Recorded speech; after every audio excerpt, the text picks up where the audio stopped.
And for us as Youth Agenda, we are glad that towards the end of this conversation, we are going to understand what young people want and the current issues they are facing, especially those ones who intend to vie for the various political seats. At this point, allow me just to project the program for the day.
Thank you so much. I want to believe everyone can see my screen. We were to start at 9 a.m. and you can see we are already 22 minutes late. But again, we'll try our best to ensure that all discussions are done within the timelines that we had indicated earlier on. So we are going to have opening remarks from our guests, one who is board chair to Youth Agenda. We'll also have remarks from a CEO of National Youth Council.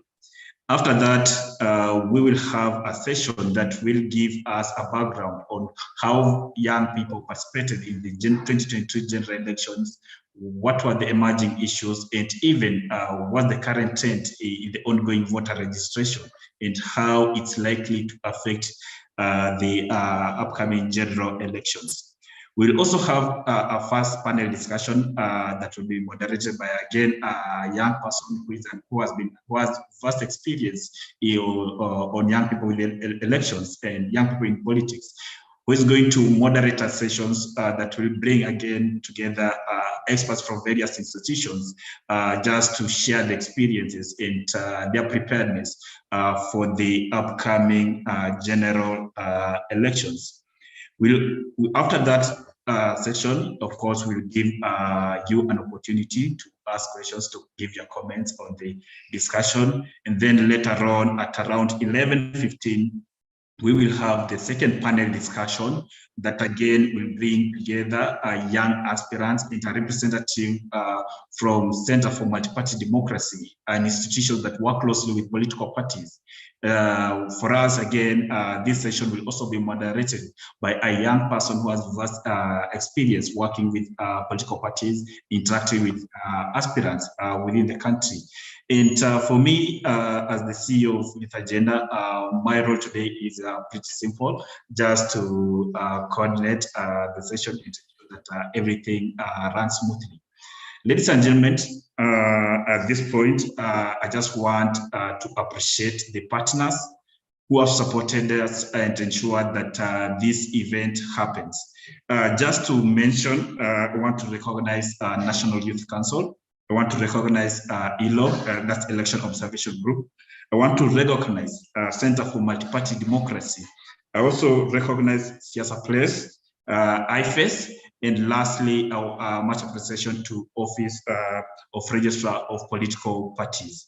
Thanks so much for supporting us and for ensuring that this conversation is happening today. And of course, much appreciation to our young people out there who have agreed, who have joined this conversation, and they are willing to share their experiences. At this point, I want to take this opportunity to invite our board chair, who is going to give opening remarks. And then after that, I'll request him to invite Mr. Roy Sasaka also to give his opening remarks. Thanks so much, and karibu sana Bwana Chair. Thank you, Victor. Can you hear me? Hello, Victor. Yes, we can hear you. Thank you very much.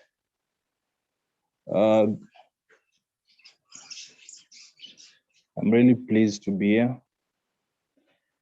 Let me give my opening remarks because I know that time has gone and we'll have more discussion as we go forward. Greetings to everyone, and I want to observe all the protocols. My name is Felipe Saja, the board chair at Youth Agenda. It is an honor to officially welcome you to the National Youth Conference on Elections, whose theme is Youth Preparedness for the 2022 General Elections. Youth Agenda is a national non-profiting organization which was founded in 1996, sparked by evidence of exclusion of youth in spheres of life and fueled by a passion for the total youth. We advocate for a just, equitable, and progressive society in which young people fully enjoy their social, economic, and political rights. Being less than 1 year shy of the 2022 general elections, this conference presents us an opportunity to assess the level of preparedness and measures put in place to ensure an increased number of youth participation come next year, both as voters and aspirants, and to recommend youth programs to be implemented by the relevant electoral and oversight bodies to increase youth participation in the forthcoming 2022 general elections. For decades, ensuring youth turnouts on elections day has been a key focus for electoral management bodies. Increasing the participation of youth requires electoral stakeholders to understand the obstacles that hinders youth participation in formal political processes. I am pleased with the active participation of the Independent Electoral Body and Boundary Commission, the Office of the Registrar of Political Party, IFES, Uraia, ELOG, Siasa Place, and Center for Multi-Party Democracy, and most especially the youth of this country, who have shown interest to vie in different electoral positions and participate at the political parties levels across our country. Now more than ever, we need to have active youth leagues in all the political parties in this country, as they are the lifeblood of democracy and democratic systems. It is my pleasure to officiate today's ceremony, and in a big way to appreciate the Secretariat of Youth Agenda for their continued resilience in making the youth factor count. To all the partners who have made this conference a success, we say thank you, and we are looking forward to ensure we have more youth participate in the upcoming general election of 2022. I also call upon everyone to tweet our hashtag Vijana Tugutuke. For all of you, I thank you. Karibu sana. Thank you, Victor. Back to you. Thanks so much, Chair, Mr. Felipe Saja, for those wonderful remarks, for that insightful remarks. And I also want to take this opportunity again to recognize the presence of Raia Trust and County Governors Watch, who have also been instrumental in ensuring that this conference happens. And of course, again, some of them you are going to interact with them in the various panel discussion. Ladies and gentlemen, at this point, I want to take this opportunity to invite our second speaker, CEO, National Youth Council, to give his opening remarks. Thank you.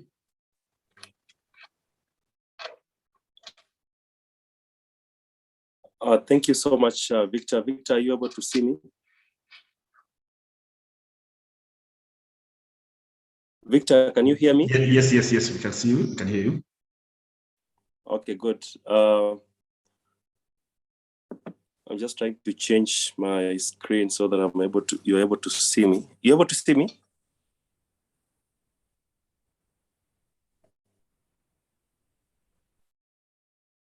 No.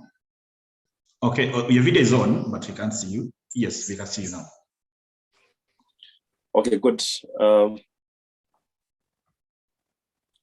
Thank you so much, Victor. Thank you so much, Felipe Seja, for your great remarks in terms of what we are able to do today. Thank you. Good. I was trying to set up my video. Thank you so much. Allow me, ladies and gentlemen, just to introduce myself, make a few remarks, and allow much more time to the discussions for today's conference, because today's conference is very critical, especially at the time when you're discussing elections and preparedness of elections.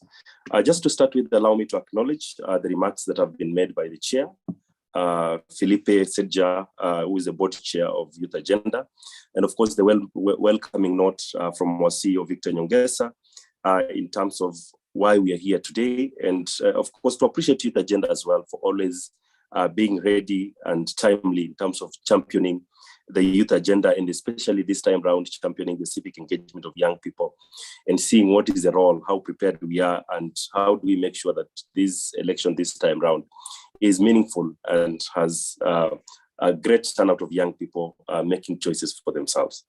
So allow me just to appreciate other speakers who are likely to come after me. That is Ms. Annie Reri, who is the chair of ELOG, Mr. Mule Musau, who is the national coordinator, Ms. Andy Ritu, who is the registrar of political parties, and all other members who are joining us. And of course, the young people of this country, my fellow young people of this country, great men, ladies and gentlemen of our continent.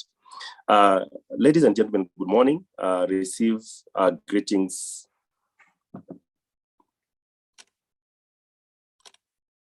Receive greetings from Rwanda, where I am joining you, and I think that appreciates the power of technology.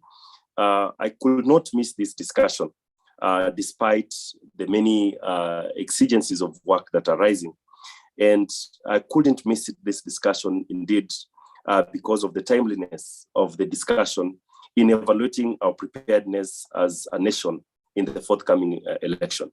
Particularly a good reminder that it's not enough to just want change. We have to go and make the change as young people of this country. The National Youth Council is instituted by the government to champion for the youth voice and enhance youth capacity and participation in all facets of life, that is, be it social, economic, and political. And registering as voter is the first step of evaluation, because this is our political pillar that we really are keen on. I will take a moment and post a question. What are your aspirations as young people? What then is our combined aspirations? What is the conspiracy that we want to deliver as the youth of now? I was in a forum, I'm still in a forum, I've just taken a break to join this meeting. And one of the facilitators who is almost 65 years, challenged us young people when we were trying to champion for young people inclusivity and participation in economic pillar, and argued that 45 years ago, when he was only 20 years old, he went to visit the headquarters in Ethiopia of AU. And the very, very questions and challenges that young people, that him as a young person, or especially on issues of participation and inclusivity, were the very, very questions we are raising right now, 45 years later. I posed a question to him and asked, what is it that we are not getting right? What is the gap? He was not able to answer me, but he told me that just continue doing what you're doing. I don't know what that meant. But yes, as we do this, as we reflect and make these aspirations, then what does election and voting mean to you and me? To me, voting is giving myself a permission to say myself in the presidential candidate, my ideals in the presidential candidate or my leader. Voting is how we seal the deal to make impactful changes that will affect us for the rest of our lives. Voting and the election is the positioning to break barriers. If you protest on the Twitter, Instagram, TikTok, Facebook, which me and Victor are very well known of, and now Meta Streets, and you don't go to the polls, you haven't finished the job. So Victor, I hope you're getting me right. But the current campaigns are creating so much echo chambers, making so many youth angry. However, even with the politics of the day, what is right in front of us, what is right now? To register as voters if you do not have a voter's card, and to maintain peace. And actually as young people also to show up and be elected. And I think our chairperson, we should be seeing you in the votes, leading as a chair in front. We will support to make sure that you are elected.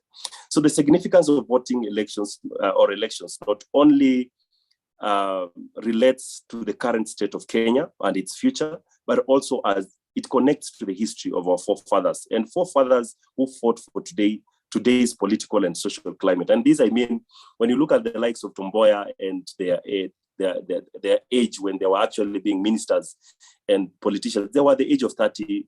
Some of us, we are even older than them. And they offered leadership at the time their generation was called to action. So when you know it, you will realize that you are at the forefront in realizing the development and stability of the nation. Hence, why we started the champion. I am a frontliner. You are a frontliner. All of us here, including Felipe, including Annie Reri, Mulie, and Ritu, and all the panelists and all the young people joining us, we are the frontliner.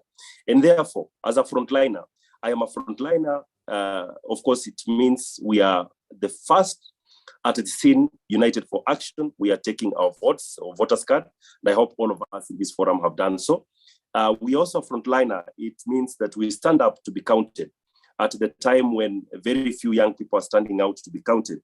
Just like we were counted in leading response in crisis during the COVID pandemic, and we did so much in terms of our respective institutions.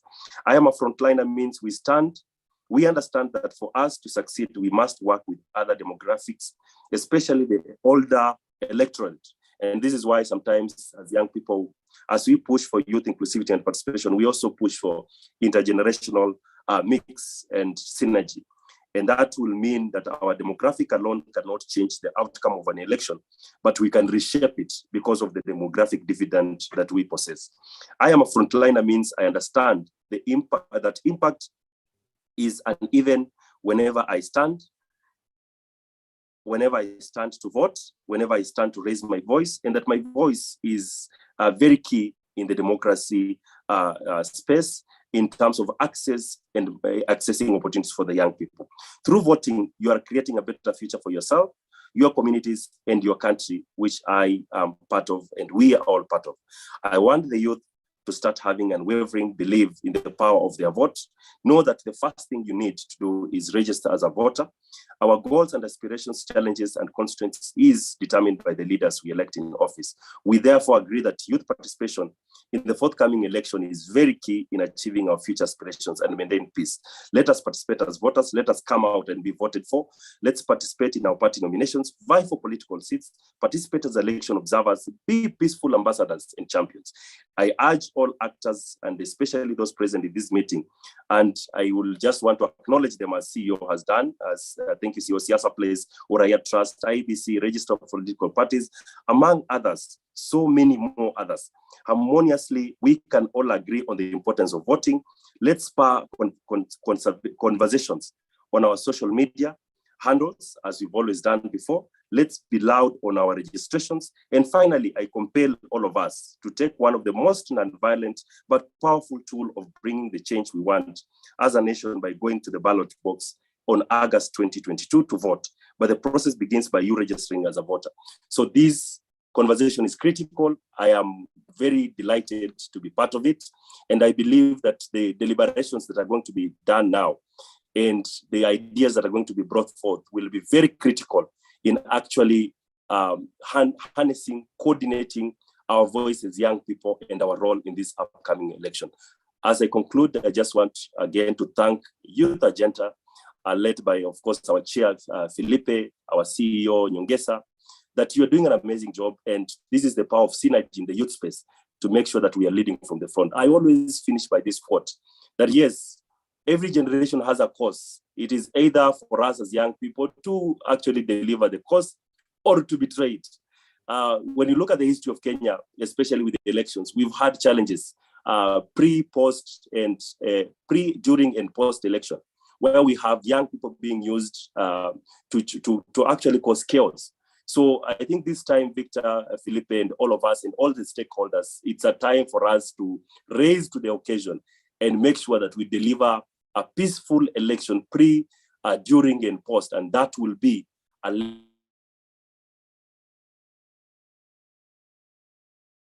you and me and all of us here who are young people will no longer be youth. We will be remembered for having been the peace ambassadors, peace champions that our country really needed, and we raised to the occasion to deliver. Ladies and gentlemen, thank you so much, and may we have a very, very fruitful deliberation. Over to you, and may God bless this conference. Thank you. Thank you so much, Bwana CEO. Indeed, that was a very powerful remark.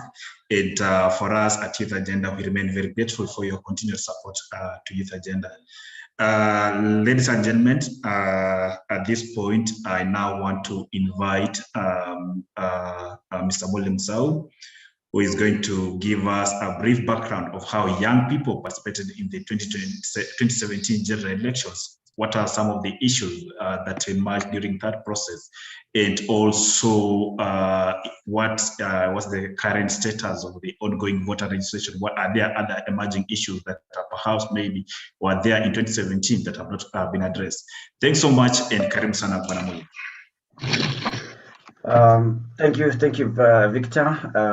To the chair of the Youth Agenda, Philip Saja, to our guest from the NYC, that is Roy, all the way from Rwanda, and to Victor, and the rest of the participants today, all protocol observed. Good morning.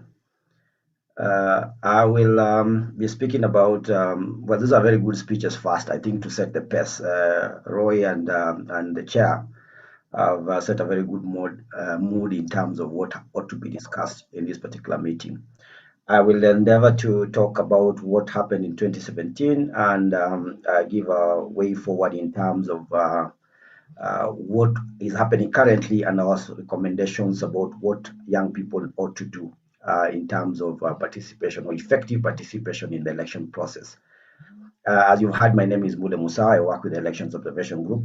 I will share a presentation that I'm just putting on the screen right now.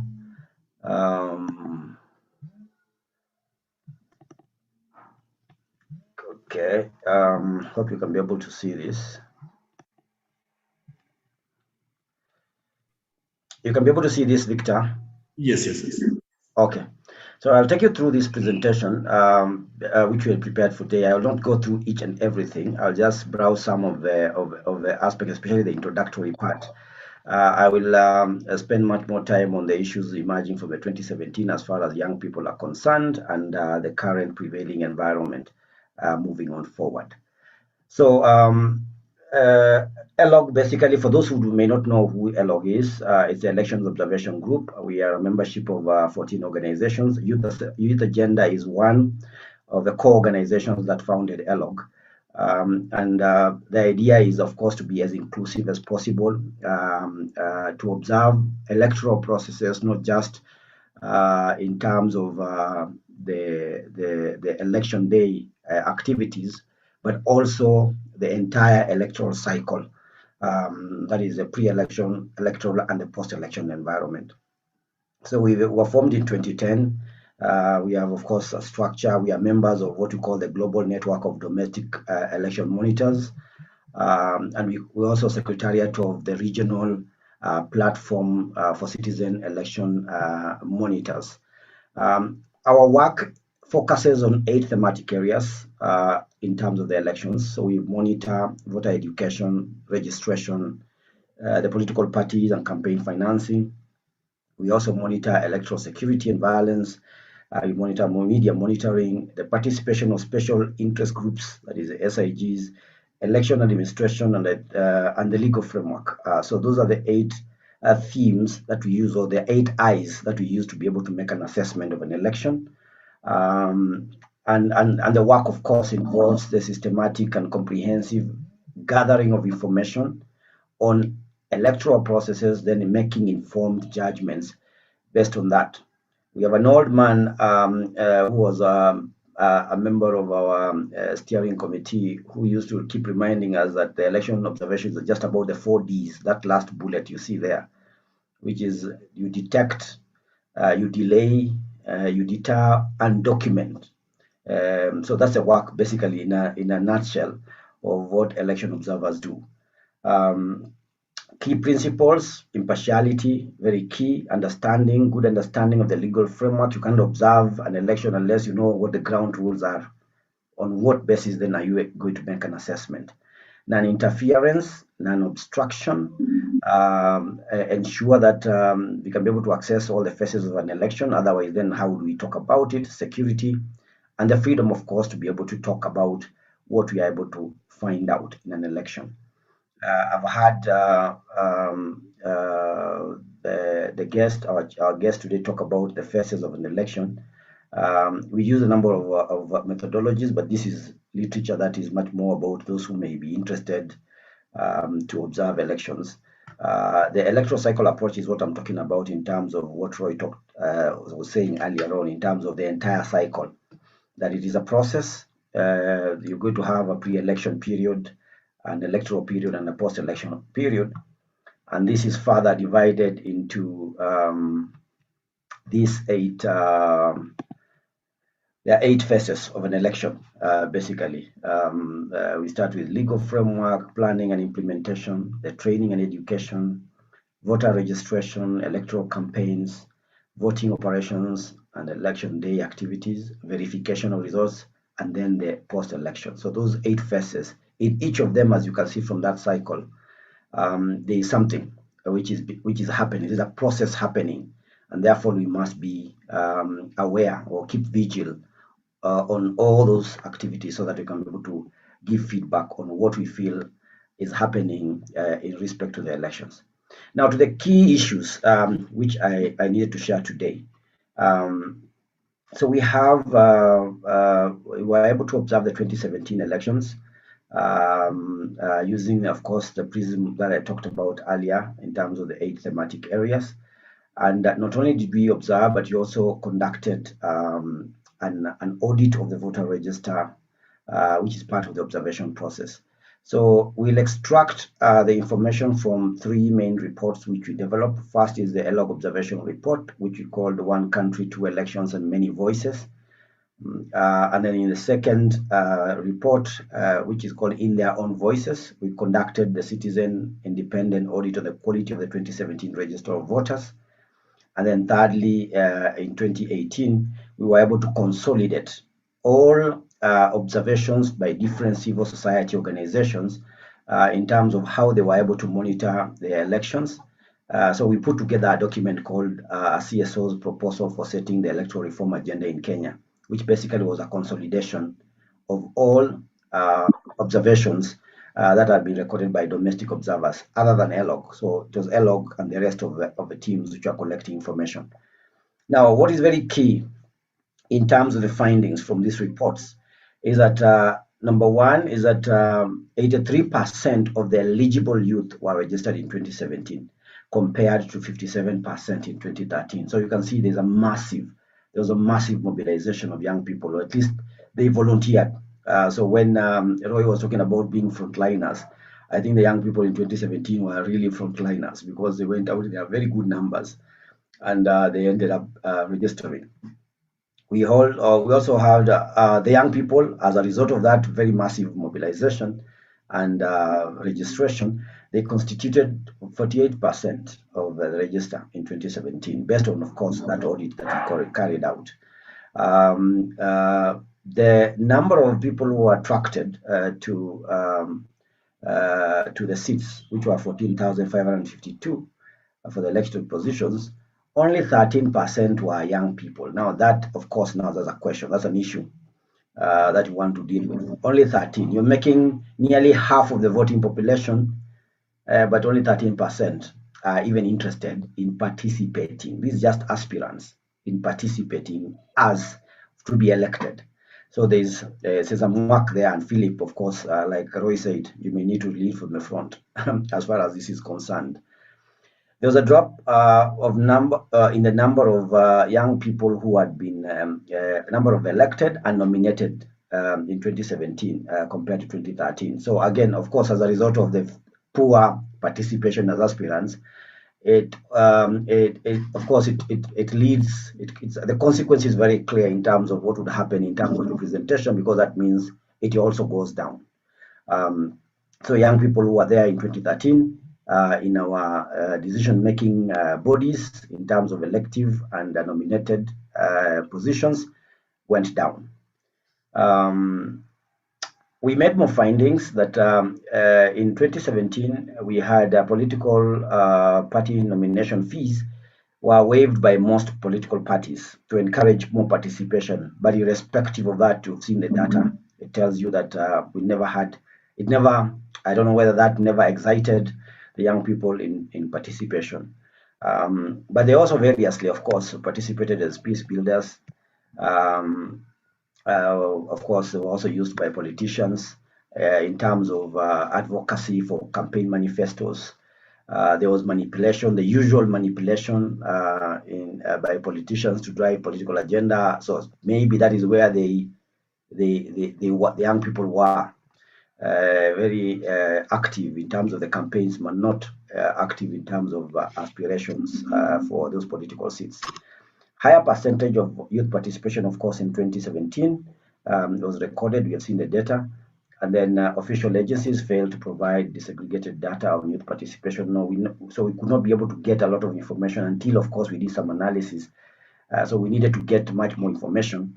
And ELOG has been in a campaign of trying to advocate for open data from the election authorities, so that every time, even in the registration, the current registration that we are having, one of the calls is for us to be able to get to know who are these people who are registering. Are the young people? How many PWDs? How many from the different male and female, and even in terms of the regional balances, who is registering where? So that information allows us to be able to make policy decisions, even in terms of targeting, for instance, the registration process. In 16 counties out of the 47, the ratio of the young youth to non-youth registration was very high, but also in 16 counties, and this I don't think is here, in 16 counties we had young girls, or the youth who are female, sorry, I mean, I think I'm using a very offensive word, young girls. But the female the female youth were more than the male counterparts in 16 counties. And some of those counties are very interesting. If I could, I was just going through the list. So the top counties in terms of the female registrations include the likes of Kasamburu, you know. Those are the areas where you're saying we have young females participating more or registering more. But also in 16 counties, like we have that bullet there, the youth were more in terms of the total registration, which was a good sign. We wish, of course, looking at the percentage of voters in the country, that majority of the 47 counties, at the very least 25 counties, it should be young people who are leading in the registration. So when you see that data, and remember, by the way, that you are having young people turning 18 every year. So our expectation is that the number of young people should always nearly be more than the non-youth.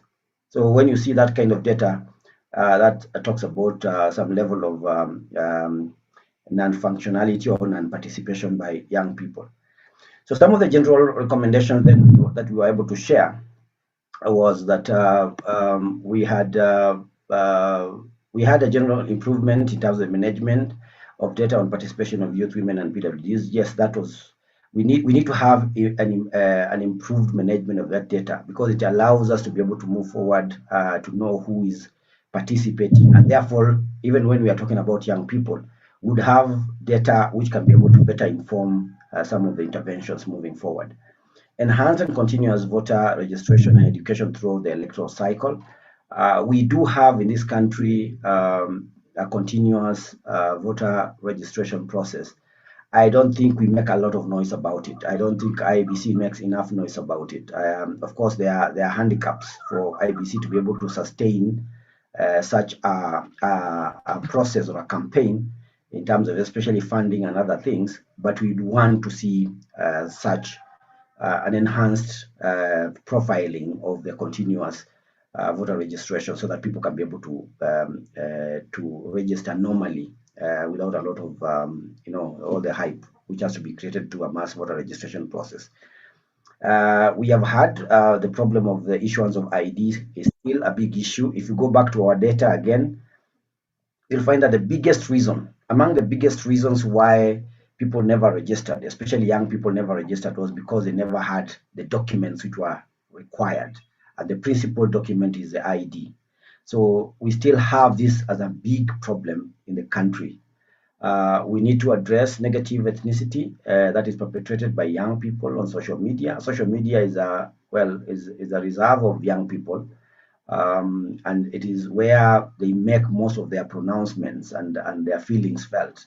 So, but we have seen it creating a lot of problems, even from an election or political point of view. So even as we talk about hate speech for the older politicians and electorate, for younger people, I think the focus is on the social media, because that is where all their feelings are let go, and it does as much damage from our studies and from our observation. It does as much damage as what you're seeing these senior politicians doing to each other in political rallies. So that is a crucial issue that needs to be addressed moving forward.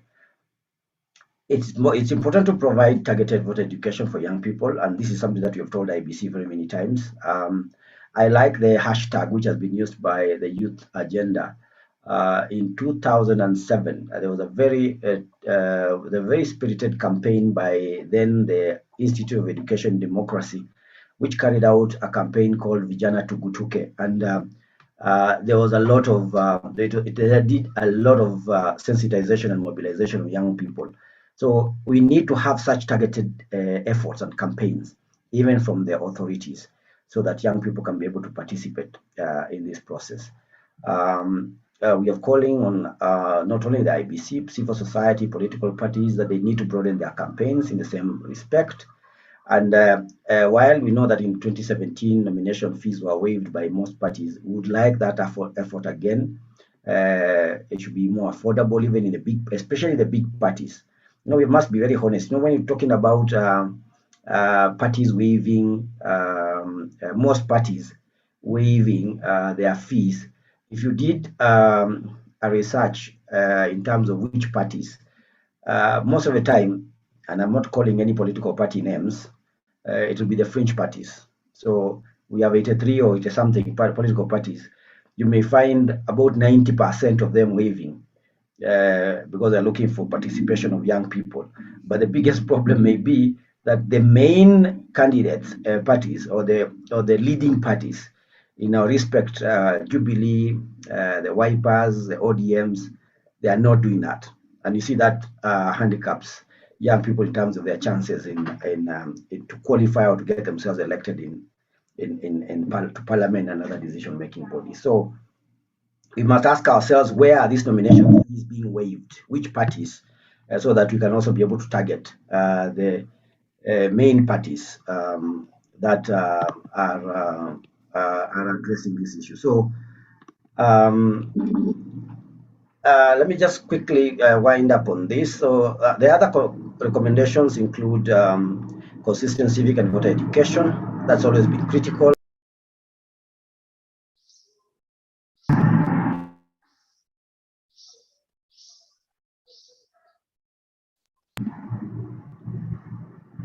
Hello, I was muted for a few minutes. I don't know whether you heard what I said the last time. Yes, we did. Okay, yeah, I just realized I'd been muted for a few seconds. So let me finish on the recommendations. We have the provision of civic and voter education. We need to have better planning and timely rollout of civic and education programs and activities. As again we've said, we need to initiate and maintain youth-friendly education strategies, especially for those who are coming of age or getting to the age of what is called the age of the majority, 18 years. Because you want at that age to have a very targeted. Most of those people don't know what is going on. So there could be a need for targeting those in between 18 and 19 to participate or to engage themselves in the electoral processes. Um, Roy has talked about the need for young people to be at the forefront of setting the agenda, being in the front line. We had that hashtag, which was doing very well in 2017, Dear Politician. It's received some very good feedback. So such kind of programs can be used moving forward, and then enhanced collaborations and partnerships between IEBC and other stakeholders to ensure that these youth-friendly issues are taken care of. I think for purposes of the discussion, let me just quickly give a highlight of what is currently happening in terms of the voter registration process. So I leave the recommendations from 2017 up to that point. This thing can be picked up moving forward. In our panel, we can have more discussions on this. Now, in terms of the current enhanced continuous voter registration, we all know that is a very low turnout in these centers. We have our 80 observers out there who gathering information. Yesterday, we released a presser indicating that we still don't think enough is being done in terms of mobilization and awareness creation by all actors, not just IEBC, but by all actors. And we gave what we were able to assess from our point, the statistics that we have. I think this is a call, that we must all engage in. Youth Agenda, spearheading this particular program, and everybody else. I think we need to sit and ask ourselves how we can be able to better, create awareness on this. There are still a few days left in terms of this exercise. Yes, IEBC may also be handicapped in terms of how far they can be able to go with their campaign. They have done this through the media and other spaces, but we are still not seeing young people coming through to register as voters. So there's a big issue as far as this is concerned. One of our calls that we are making is that we don't feel that IEBC is going to be able to get the target that it's looking for within the next few days before the program closes on Tuesday next week. Our ask is that we may all need then to put some concerted advocacy and campaign to have IEBC do another one maybe early next year for purposes of ensuring that there'll be much more sensitization. Kenyans get much more active and very much more excited when the election year comes through. So from where I sit, it will be important for us to be able to do that campaign all together, see whether IEBC can be able to be provided the funds for another exercise. But remember, continuous voter registration goes on, even outside the framework of that enhanced campaign. We do have a continuous campaign at the IEBC offices across the country, and young people should be able to sustain this effort. So one of the other strategies moving forward will be for Youth Agenda, ALOG, and other Uraia and others who are doing voter education. We go out there and sensitize people in terms of using the existing framework of voter registration so that the target that IEBC is talking about, because it's about the eligible voters, is attained even outside the scope of the current voter registration process. Let me leave it at that, Victor. We can have much more discussions in the panel sessions. Thank you. Thanks so much, Mule, for that strong background and also those responsive recommendations. I want to believe even the follow-up panel discussion are going to borrow heavily from your presentation. And also already I can see it has already sparked discussion already in the side chat, or someone has already asked some questions about IEBC.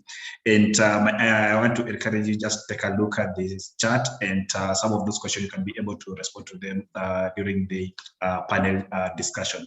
Thanks so much, Banamule, for that strong background. Ladies and gentlemen, at this point also I want to again recognize the presence of Register of Political Parties, who has joined us in this conversation. She's going to be part among the panelists for the first panel discussion. So I think we'll give her an opportunity to introduce herself at that point. I also want to take this opportunity again to recognize our partners, starting with ORPP, ELOG, IFES, Uraia Trust, Siasa Place, ELOG, CMD, National Youth Council, County Governance Watch for working with us to ensure that we are having this conversation today. In the interest of time, ladies and gentlemen, I want to take this opportunity now to invite a gentleman who has been in this space for a very long period, who understand the issues young people are facing, especially those ones who are in the political space.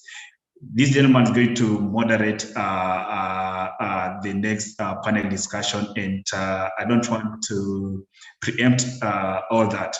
I want to take this opportunity to invite Mr. Kevin Osido, who is the Executive Director for County Governance Watch, to take up from there. Thanks so much, and karibu sana Bwana Kevin.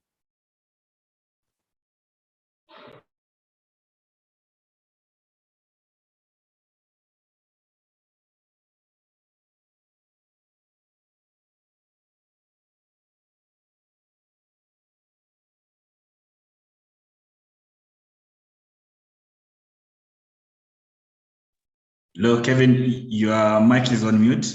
We can't hear you.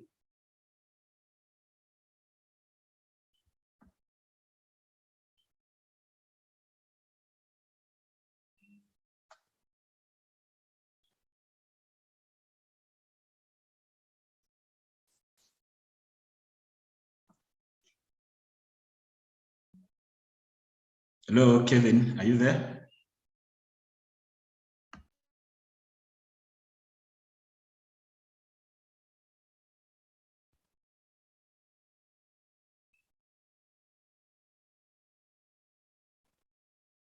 Just a few minutes. I've asked my colleague to reach.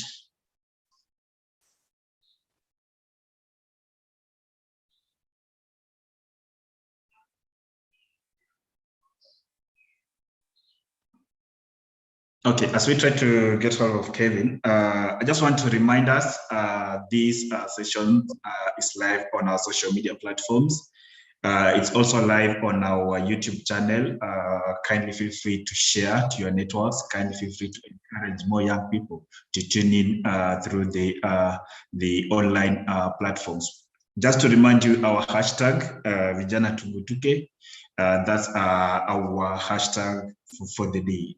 Feel free to tweet, feel free to share to your networks. Kelvin, are you there? Hey.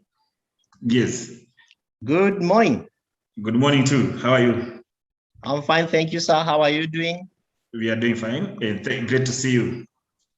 And you too. I have been here since the beginning. I just had to rush out and attend to something, and I am very grateful to Youth Agenda and each and every one of us who has taken time to be part of this very important conversation.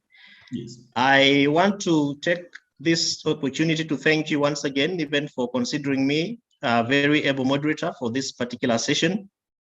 that is going to be looking at the assessment of the level of preparedness and measures that have been taken by the electoral actors.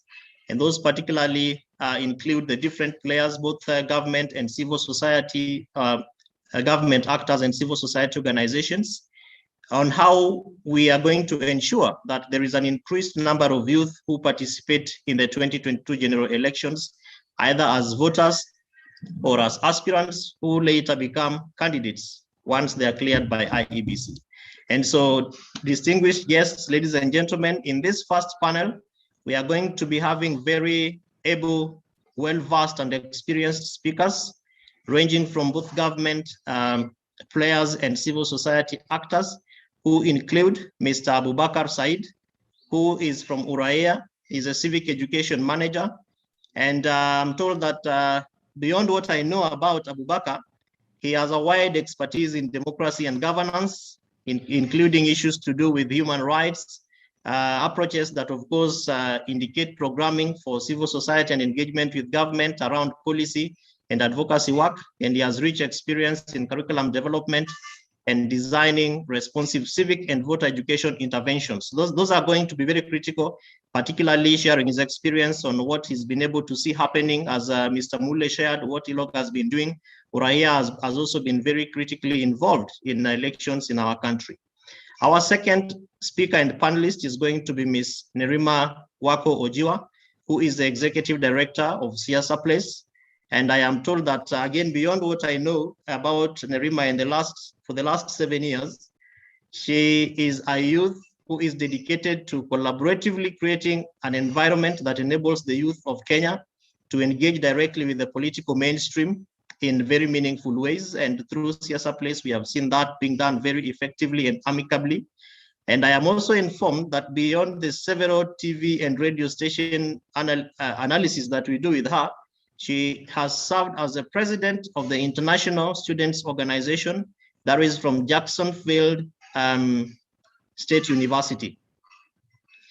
Our third panelist is going to be Ms. Mildred Nzau, who is an inclusion specialist at the International Foundations for Electoral Systems, that is IFES.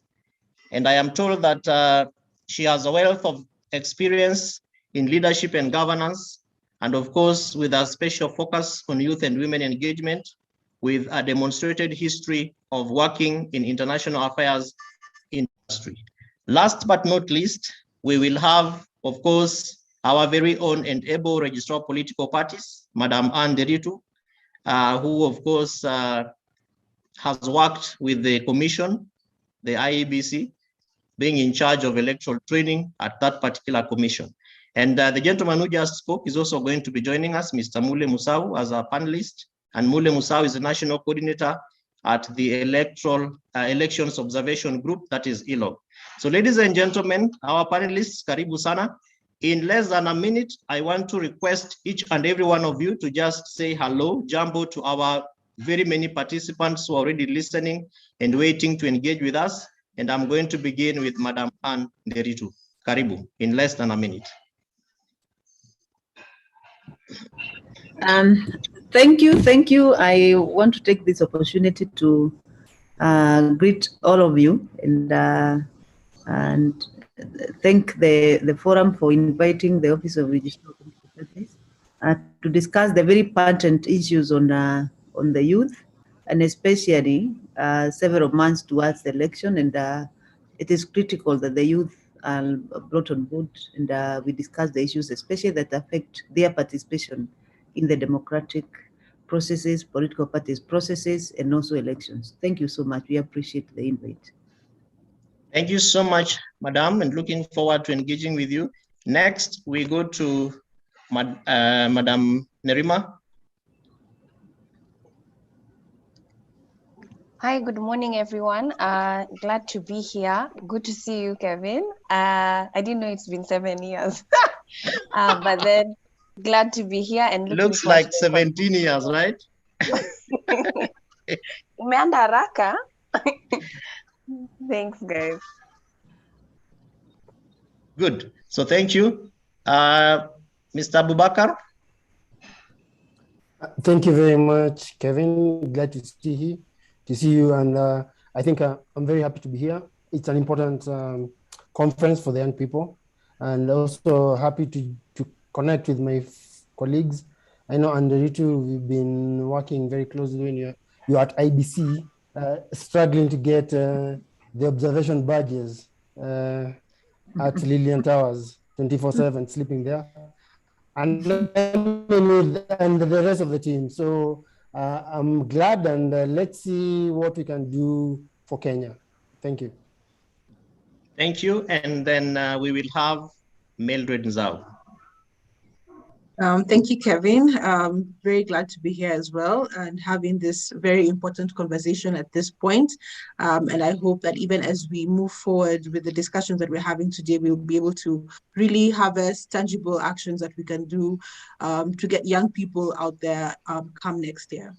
Thanks. Great. I am hoping that, of course, Banamule has just spoken as one of the speakers. Do you want to make a remark for this panel in less than 30 seconds? No, Kevin, I'm good. I've already introduced myself. Great. So we are going right on to it. Ladies and gentlemen, thank you so much for this first panel. And you have a chat there. You can indicate your questions. I want to rely on Winnie and also Victor to help me pick the most important questions out of the very many important questions that are already appearing there for this panel. And we go right straight into it. I'm hoping that we'll also have a session to engage with our panelists. So as a moderator, Kevin Osido from County Governance Watch, I am going to move very, very fast so that we will be able to allow our delegates and participants also to engage with us. Now, for the last 3 weeks, we have the status update on elections and voter registration. And we have statistics of about 800,462 new voters against an expectation of 5.4 million by IEBC. This is about the numbers. The statistics are not looking very well. So therefore, I want to probably give this first to Mule, Nerima, and Abubakar. What are some of the pull factors that are causing a low turnout for the youth to be able to register for the elections? Abu.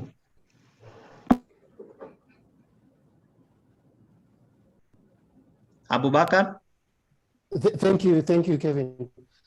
I'll start first by...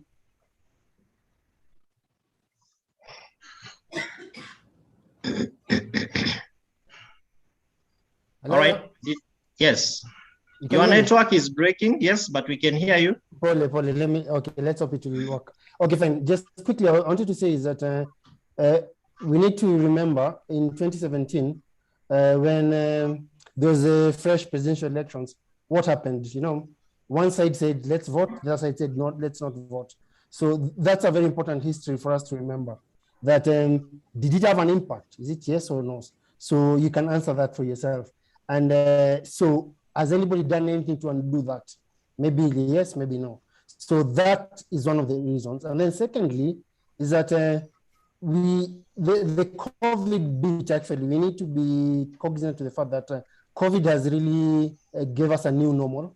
And remember, we've been always doing sensitization, public gatherings, etc. So with the COVID, there's an element of people really being scared. Do you still go for public gatherings?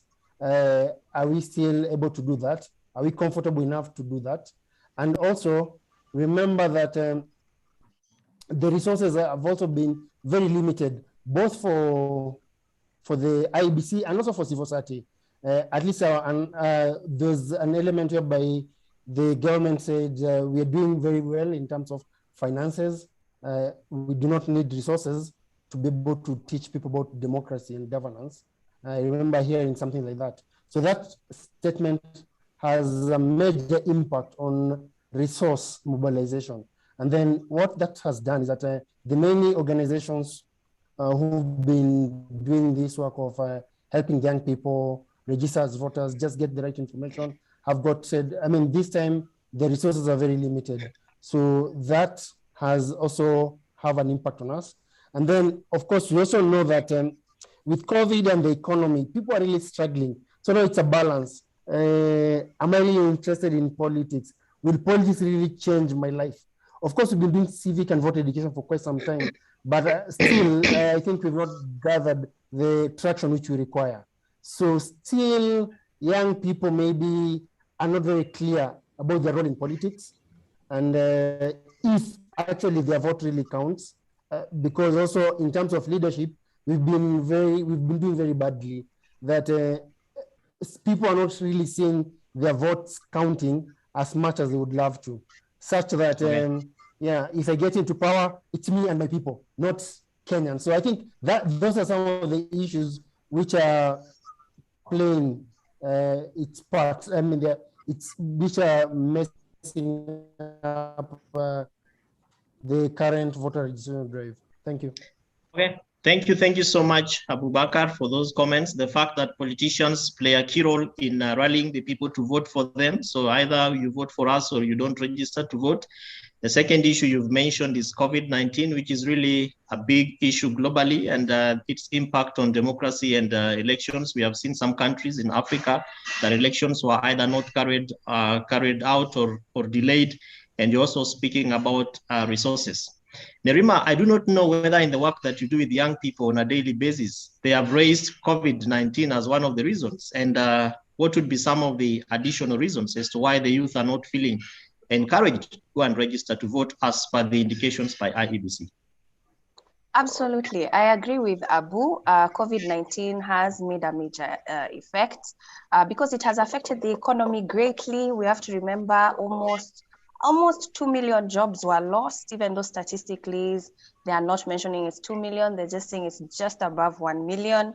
But then I guess also to add is the fact we also have seen taxes increasing during this period.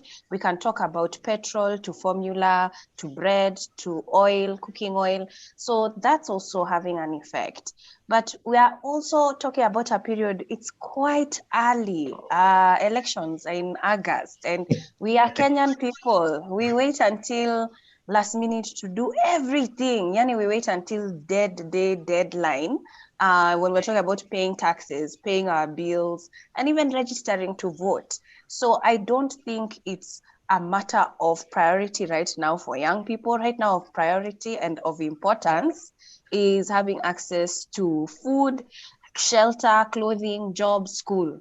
Those are the important things right now. So yeah. I believe that we're going to see a spike closer to August, though there is a sense of apathy and people just think they are the same promises being made, but we're not really asking questions of how people are going to fulfill these promises. And quite an important conversation that you bring up there, because one of the biggest narratives that has been going on, particularly from the political class, is the youth and the economy. And that narrative around, the 6,000 shillings, placing food on our tables, the wheelbarrow, let me call it wheelbarrownomics, among several others, including how other people are organizing to ochre the youth. And Mule, you just made a presentation on the electoral cycle. And so from ILOG perspective, one of the things that you do as well is to organize players or stakeholders to engage in the elections. And Nerima presents a big issue around food. How does this play, especially from the kind of reports that you make from ILOG, and what measures have you considered that would be quite relevant to ensure that the youth are motivated to register to vote in the midst of, looking for food to put on their tables?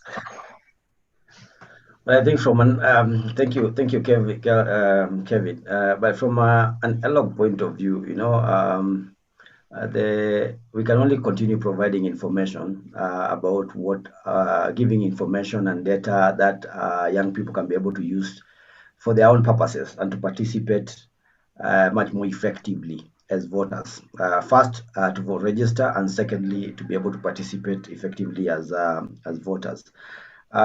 Listening to both Nerima and Abu, even on the issue of, I'm not so convinced personally that COVID, yes, of course it has a global impact. But as soon as Uhuru Kenyatta opened up the country, the bars are suddenly full, and majority of those people are young people. So when they say that they are not sensitized enough, or they don't want to go out there and mobilize and socialize. I don't think that's it. I think there's just apathy. So Mr. Mule, are you just a minute? Are you therefore saying that IEBC needs to go to the bars to have young people registered as voters, as an example? Well, my issue has been, I think we have said before that IEBC needs to be innovative. I remember, for instance, a campaign against HIV. At one point, people started getting into bars and talking inside those bars. It's an apathetic generation as far as elections are concerned. So apathy is a center issue here, and how to deal with apathy needs a lot of innovation if you want to bring them in. But of course, as Roy started us off, he said young people need to be in the front line. Now, how to catalyze them and how to excite them so that they can be able to participate, I think that's where the problem is. The other factors which from our records we are able to see, we shared statistics yesterday saying that we don't think there is enough voter education and voter awareness creation. Yes, IBC has tried, and even other actors have been trying. We know there are some funding deficits with IBC in terms of the kind of massive outreach that they can be able to go out there and do. But we recorded 57% of this action. But more importantly, that the political party engagement also was at 30% in the stations that we were able to observe. So you can see, as much as we are seeing some cars moving around, again, they are not everywhere. Party agents were only 4% in all those 80 centers that we went at. Again, they help in mobilizing the community. So you're seeing some actions by actors which are instrumental, engaging, whether there is a lot of traction as far as education and sensitization is concerned. And lastly, of course, I agree with Nerima in terms of last minuteness. We have seen from yesterday, the data that I'm getting from my observers in the field is that the numbers are increasing now. They are starting to ramp up. I think because these are the final 5 days or so. So that is the kind of Kenya we have. That's why I was saying perhaps we need another one early next year to be able to capture a bit more numbers. Yeah.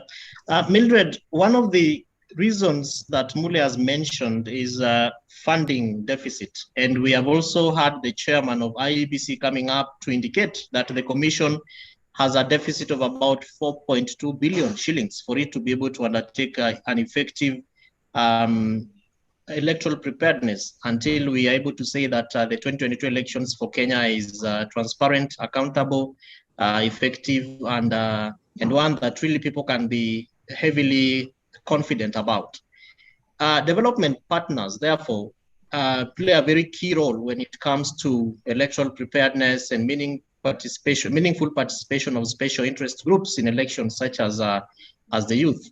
So the question is, do you think from an IFS perspective, or generally from the development partner perspective, is there anything that you can do, or you have done, or you plan to do to boost participation of the youth in the upcoming elections, particularly at this point when we are talking about voter registration?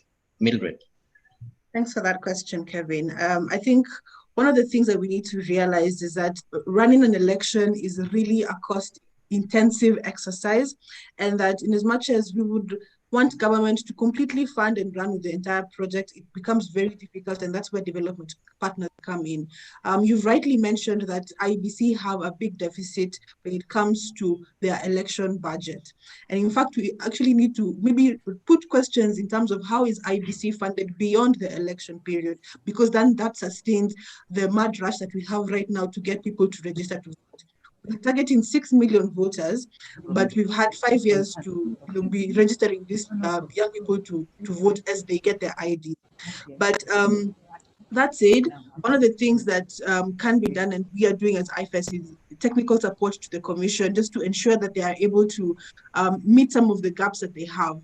One of the things I think earlier in the year, IEBC actually launched its strategic plans. We've been working with the Directorate of Voter Registration just to be able to have their standard operating plans out so that they can be able to run this enhanced voter registration, but also the continuous voter registration come next year. One of the things that we're really pushing for, and especially to get young people to register to vote, is the open BVR kits at the universities. What this means for young people is that I don't need to travel to my polling station in Maralal so that I can register to vote or change my vote so that I can participate in the general election. And this is some action that we need to see more happening more and more often. The thing with having the open BVR kits allows people to register from the comfort of wherever they are. And then that automatically takes the numbers high. So if you look at the analysis, and you break down the analysis of the people who've currently registered to vote, the universities and Huduma centers rank quite highly because it's not taking you out of your comfort zone and making an effort to go and vote. So that's one of the things that we're really keen on doing, just to get young people out there to register and vote. The second thing that we are also supporting with is the messaging when it comes to voter education. And I can't stress this enough. We cannot do it in isolation. It's a collective effort that needs to be done with a multitude of people. And we need to look at how are we putting resources towards that particular action as development partners, as government. How are we getting young people to go out there and vote? Currently, what we're doing with the Commission is supporting them to be able to get this message out. The kids that are in the field right now are limited, which means they're roving. If I'm in a constituency, it's not going to be in the same place every day. People don't know where these kids are moving. They don't know how they're moving. They don't know that today it's going to be at, Toi Primary School and tomorrow it's going to be at Joseph Kangede. So this is some information that we're also working to get out there so that you can also be able to plan and say, if I want to go out and vote tomorrow, I will go. This is where the kit will be. And the other thing that we're also working with on the Commission is, personalized messages, especially in the low target areas where we can see that they're really struggling with voter registration. The people who are there, why aren't you getting out to vote? Kevin, go out and register to vote. Have you voted today? IEBC has all this data that we need to make use of, and we're actually trying to work and be able to make that happen and actualize that the numbers will go up and that young people will be able to use their voice to, change their agency in the coming election. Thank you so much, Mildred. And Madam Anne, if you listen to our speakers, they are raising some very critical elements that really border around intergovernmental relationships, working with other partners, civil society, organized youth groups, the religious leaders, the private sector, amongst several others, including government, and particularly the Commission. And one of the things that has been raised is the fact that the Commission needs to be innovative to the level of probably getting into bars. And Mildred has just been talking to us about the fact that the manner in which we also communicating and packaging this information, and even the consistency. And she's making a very real example. You move BVR kids from this school and you don't inform people about your next move. But you are the person who is charged with the responsibility of governing our political parties, including registering them. Do you think that from some of the comments that have been made by our speakers, particularly Abubakar, where he mentioned the fact that political parties and politicians also contribute to how the messaging around voter registration and voting really happens? Do you think that you have engaged with political parties to be as innovative enough to help deal with issues around encouraging the youth to be agile and active, to go and register and ultimately to vote? And how have you been able to ensure that other minority and marginalized groups are also given their place in all these processes, Madam Anne? Okay, thank you. And I think the discussion triggered around voter registration, especially in relation to the youth, need to be brought into the context that when IEBC announces about 6 million people who are not registering, probably 80% of those are young people who recently acquired IDs. I was looking at the data of what the Commission said that about 4.5 million Kenyans have gotten IDs since 2017. So those 4.5 are actually young people, and others that have and others probably who also, other people probably who really are not very young, but they have not registered since the registration process or voting process started. So the greatest question is how then do we target the at least the 4.5 that we know they are young people and who have actually never voted since they were born, and they probably will vote for the first time. First, it's the youth themselves, whether they really the information have flowed to them and seen the importance of voting and participating in an election and in political processes. That I think is the information that even before we talk about voter registration, we also must notice that the youth must be interested in participation of political processes, and knowing that as citizens of this country, they have an obligation to really come out and participate in the democratic process of electing leaders into positions. So the question of then the sector and people dealing with young people, including ourselves, is then try to mobilize them within the structures. And you have talked to the structure of the political party. The requirement of the law is that every governing council of a political party must have representation of young people, people who are below the age of that 5, as defined as the youth by the Constitution. So with that, then through the structures of the political party, we also note that political parties have youth leagues, and these youth leagues, what we have been doing as an institution is try and strengthen the youth that work within political parties, the youth leagues, the women leagues, and the persons with disability leagues within a political party. And of late, we have been holding meetings with young people from the political party, the women. We also held meeting with women leagues and persons with disability leagues within the political parties, which are stemming from the governing councils of those political parties.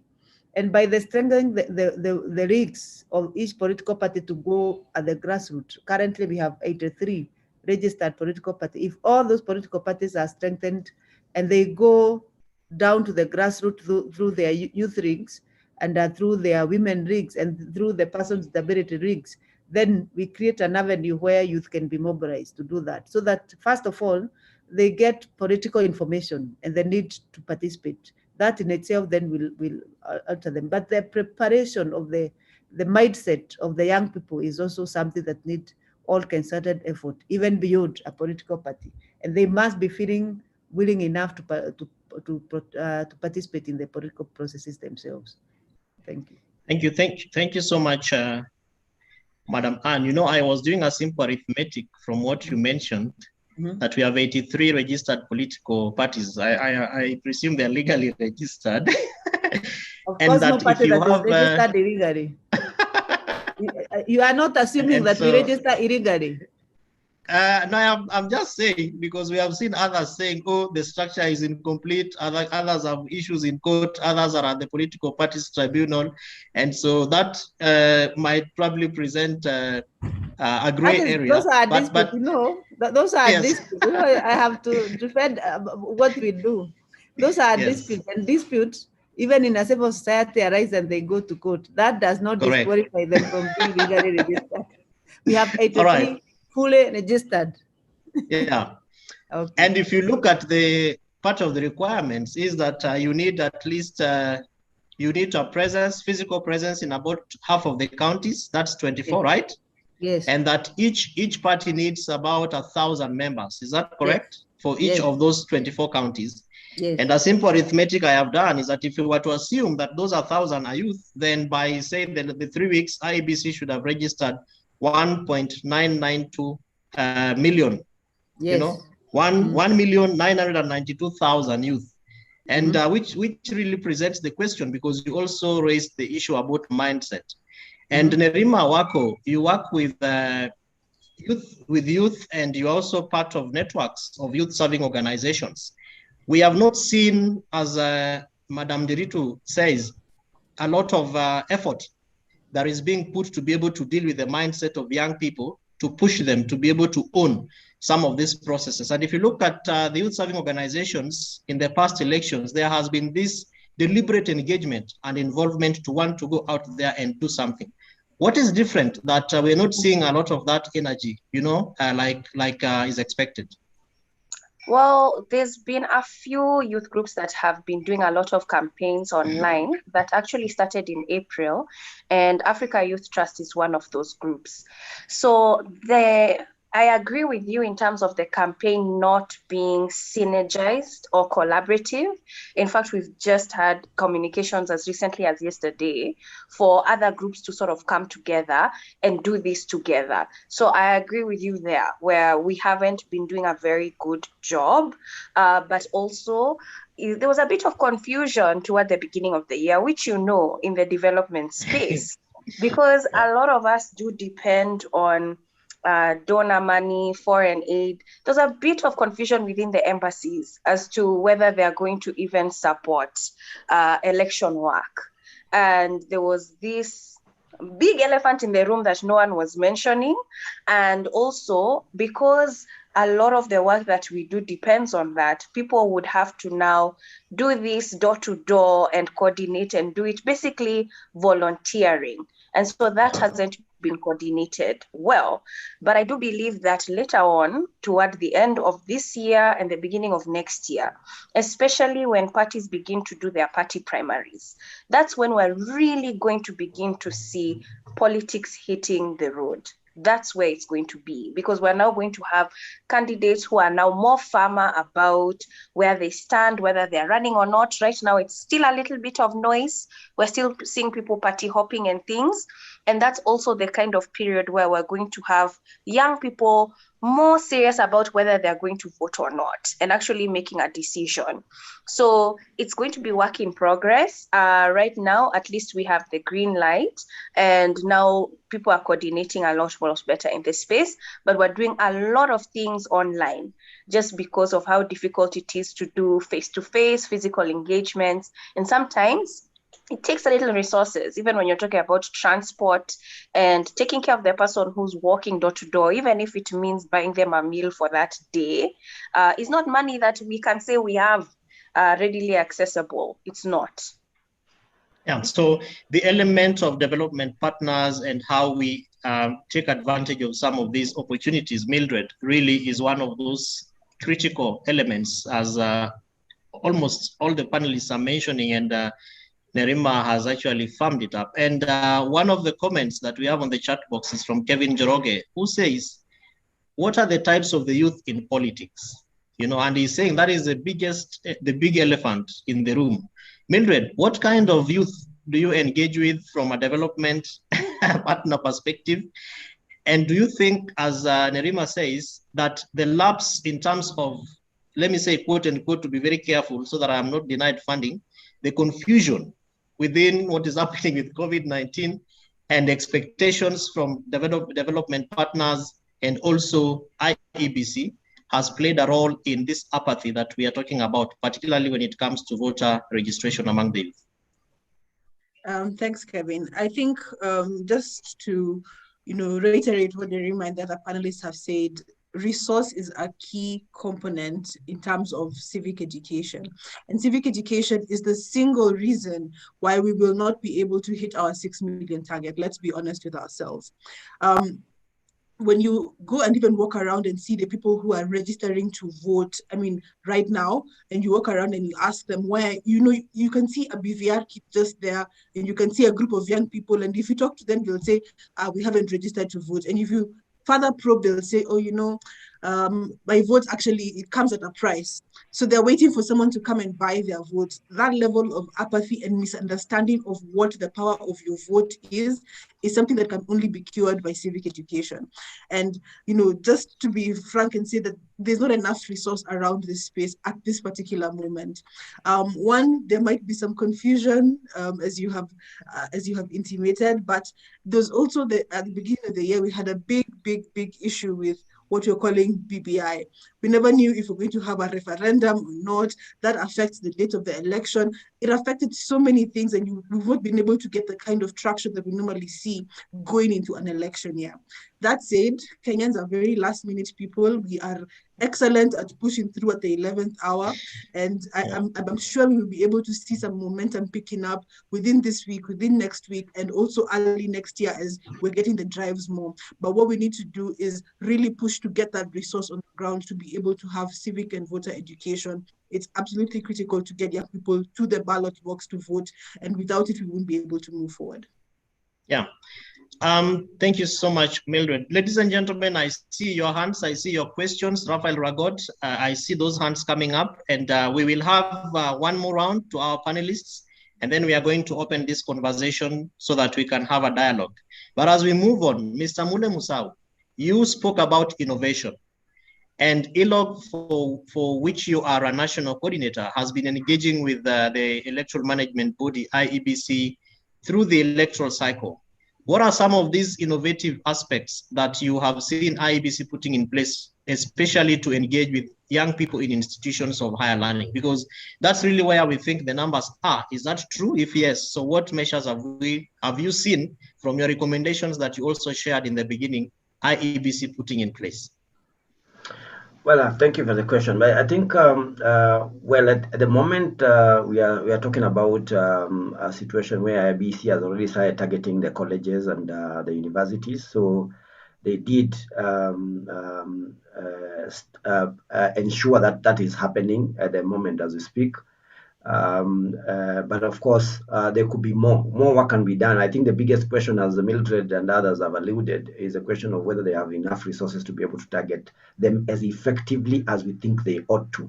By the moment, there are kids which are moving to the universities for them to be able to register, if they can be able to. But you know, most of these universities are also in the urban centers. Our majority young people are in the rural areas. So when you go to the marketplaces, who are you getting in the marketplaces? When you go to the schools, who are you getting in the schools? So I think more innovation now needs to be done in terms of the targeting the rural areas, because young people will not be found in those markets. Most likely, you'll be registering the market women because they are much more active in those spaces. So it's a question of having a robust engagement with young people, maybe through the civil society or the CBOs, the local CBOs in the villages, where young people can be housed. And then, of course, now working like you had indicated when you're asking the registrar the question on the political parties, having those political parties also, because they also are very innovative themselves. So a partnership of IEBC with the local CBOs, with the political parties, with colleges, I think could be able to create some kind of groundswell in identifying where young people can be found. But apathy is the biggest problem, in my view. And you can see some of the questions which are coming through in terms of how you can be able to sensitize young people. You know, you can talk to people all you want, but if Karuti Kanyinga, by the way, 2-3 months ago, did a survey which political economy analysis, where he was asking young people whether they would want to participate in the coming elections. And over 90% of the survey found that in terms of the people who asked the questions indicated that young people want to participate in the elections. Now, I don't know whether there's a difference between wanting to participate in an election and registering as voters. So I think there are issues there, and the voter education is going to be very key. So innovative targeting is a way forward, and we have asked IEBC. We are working very closely together, even using social media much more robustly, not just to placing banners and that, but I think we have to ask ourselves, where are young people, and where do they listen in mostly? Where are their quotas, so that we can be able to get them there? That's quite critical. I had wanted to make a follow-up question to the registrar of political parties, but I see her seat is blank, so we'll wait for her, rather empty. But let me make a follow-up question to Abubakar on the same issue about innovation. And if you look at the interest populace really is institutions of higher learning. And from Uraia perspective, what other innovative elements do you think we can be able to make to ensure that we have a bigger number of young people voting, registering to vote, because if they don't register as voters, there is no way they will vote. Abubakar. Thank you, Kevin, and thank you, Mulia, for that. Yeah, I think innovation is important here. So first, I just want to say, I think it's I don't know. For me, I find it's very unfortunate that people need to be whipped or mobilized to register as voters. I think there's a fundamental problem with our democracy. These are things which are supposed to be automatic. So we need to find a way to address that so that we don't get adults to learn about their rights and their civic participation. I think it's wrong. But having said that, we are more of a facilitator than an implementer. So normally what happens is once we give resources to county-based organizations, civil society, we let them look at the ground, what best suits them. And what we found is that, of course, for young people, entertainment and fun go hand in hand in making them also, participate in governance issues. And that's why I believe the COVID situation has really thrown a curveball to many of the platforms which would have used. So for example, like youth tournaments, soccer, drama, theater, local theater, etc. We believe those ones reach the grassroots and even local FM stations, for example. However, now we are relying more on social media.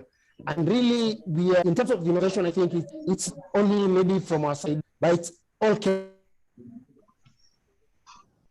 So we seemingly are having a problem with Abu's internet, but I want to move over to the Registrar of Political Parties, Madam Anderitu. And one of the key issues that is coming up from this discussion is the resource question, that the commission is not properly resourced. All our panelists, Nerima, Mildred, are talking about, the fact that the youth also want to be given something to bite, even as they queue to register as these voters.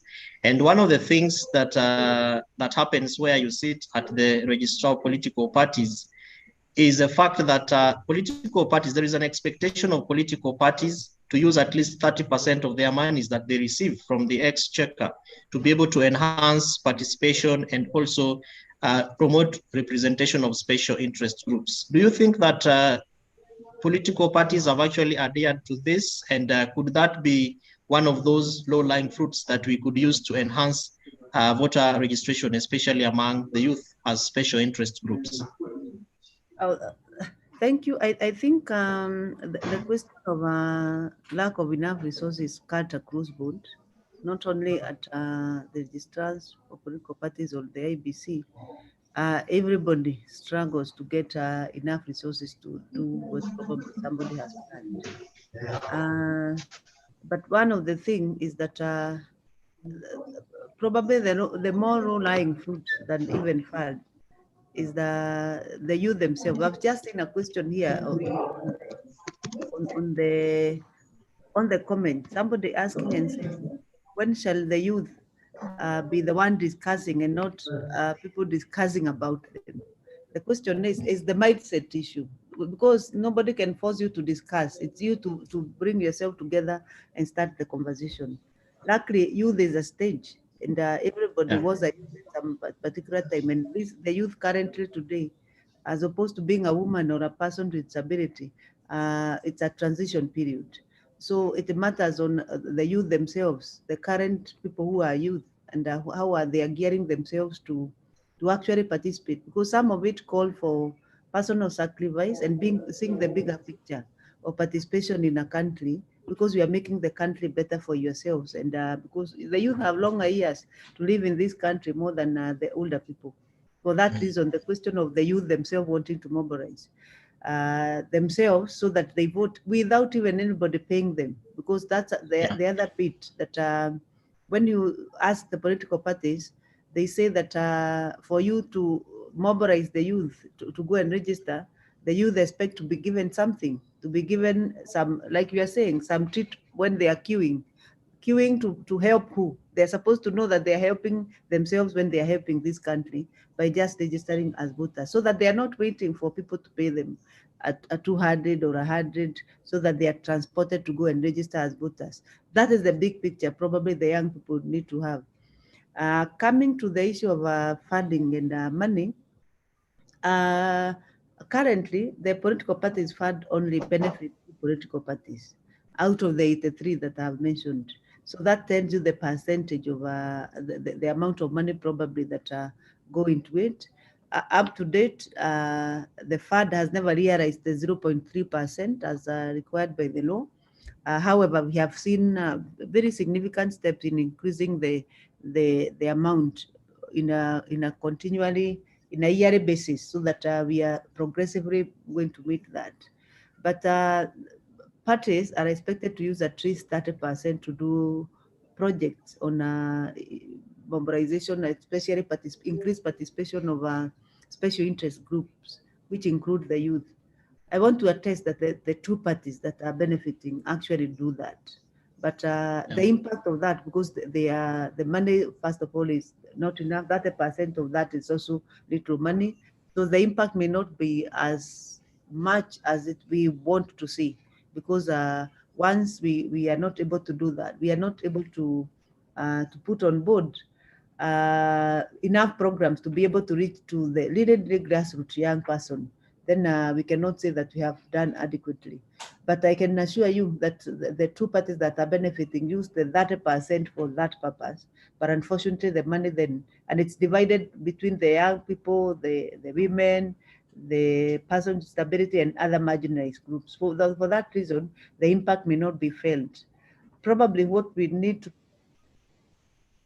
what we probably need to focus on and is try to mobilize resources beyond now the political parties. And I know that is where the youth groups and the CSOs come on board, so that whatever money then they get, they work with the institution like ours, so that we're able to mobilize the political parties to work with the youth to work. So thank you so much. Thank you so much, Madam Registrar. Very important and fundamental issues raised there, particularly the fact that for us young people, or for you young people, you have to organize yourselves. Don't wait for somebody to organize a platform for you and make it ready. The fact that we have to get involved in political parties, and that right now, as Madam Registrar says, it's two political parties that are benefiting from that fund, and she has attested to their effective engagement with the fund to mobilize and ensure representation of the youth. So we are going to open up this for around 10, 15, 20 minutes for the panelists to engage with our participants. But before we do that, let me just ask one round from our panelists to respond to this question. Other than voter registration, how else has we ensured that the youth are registering and actually vying to run for office? Mildred, what is IFES doing? Thank you, Kevin. Run for office is a broad scope with broad strokes for IFES. But I think the primary thing here is to say, how do we get young people involved in the political process? And, one of the things I saw in today's paper, why young people will not vote in 2022. That's actually, we need to address some of those reasons. And that's what we're working hard to do, because young people feel like it's the same thing year in, year out. Even if I go to the ballot, it's not going to make a difference. So it means that we really need to change the mindset, and that will take in a lot of work when it comes to civic and voter education, which IFES is supporting, to get young people to understand the importance of their vote, the importance of their voice, the importance of their agency, and what it means for them to get out there and vote. So I can't stress it, enough. We really need to, get out there and get get our colleagues. We are here sitting in this conference. I'm sure all of us here are registered to vote. We understand why we need to vote, but what about our colleagues where we have left them? In the mtaa, in the hood, what about them? Do they care? Do they understand? Can they connect the dots? It's actually our responsibility to ensure that we can be able to give them that if we want to have a better country. We cannot do it in isolation. We need to do it together.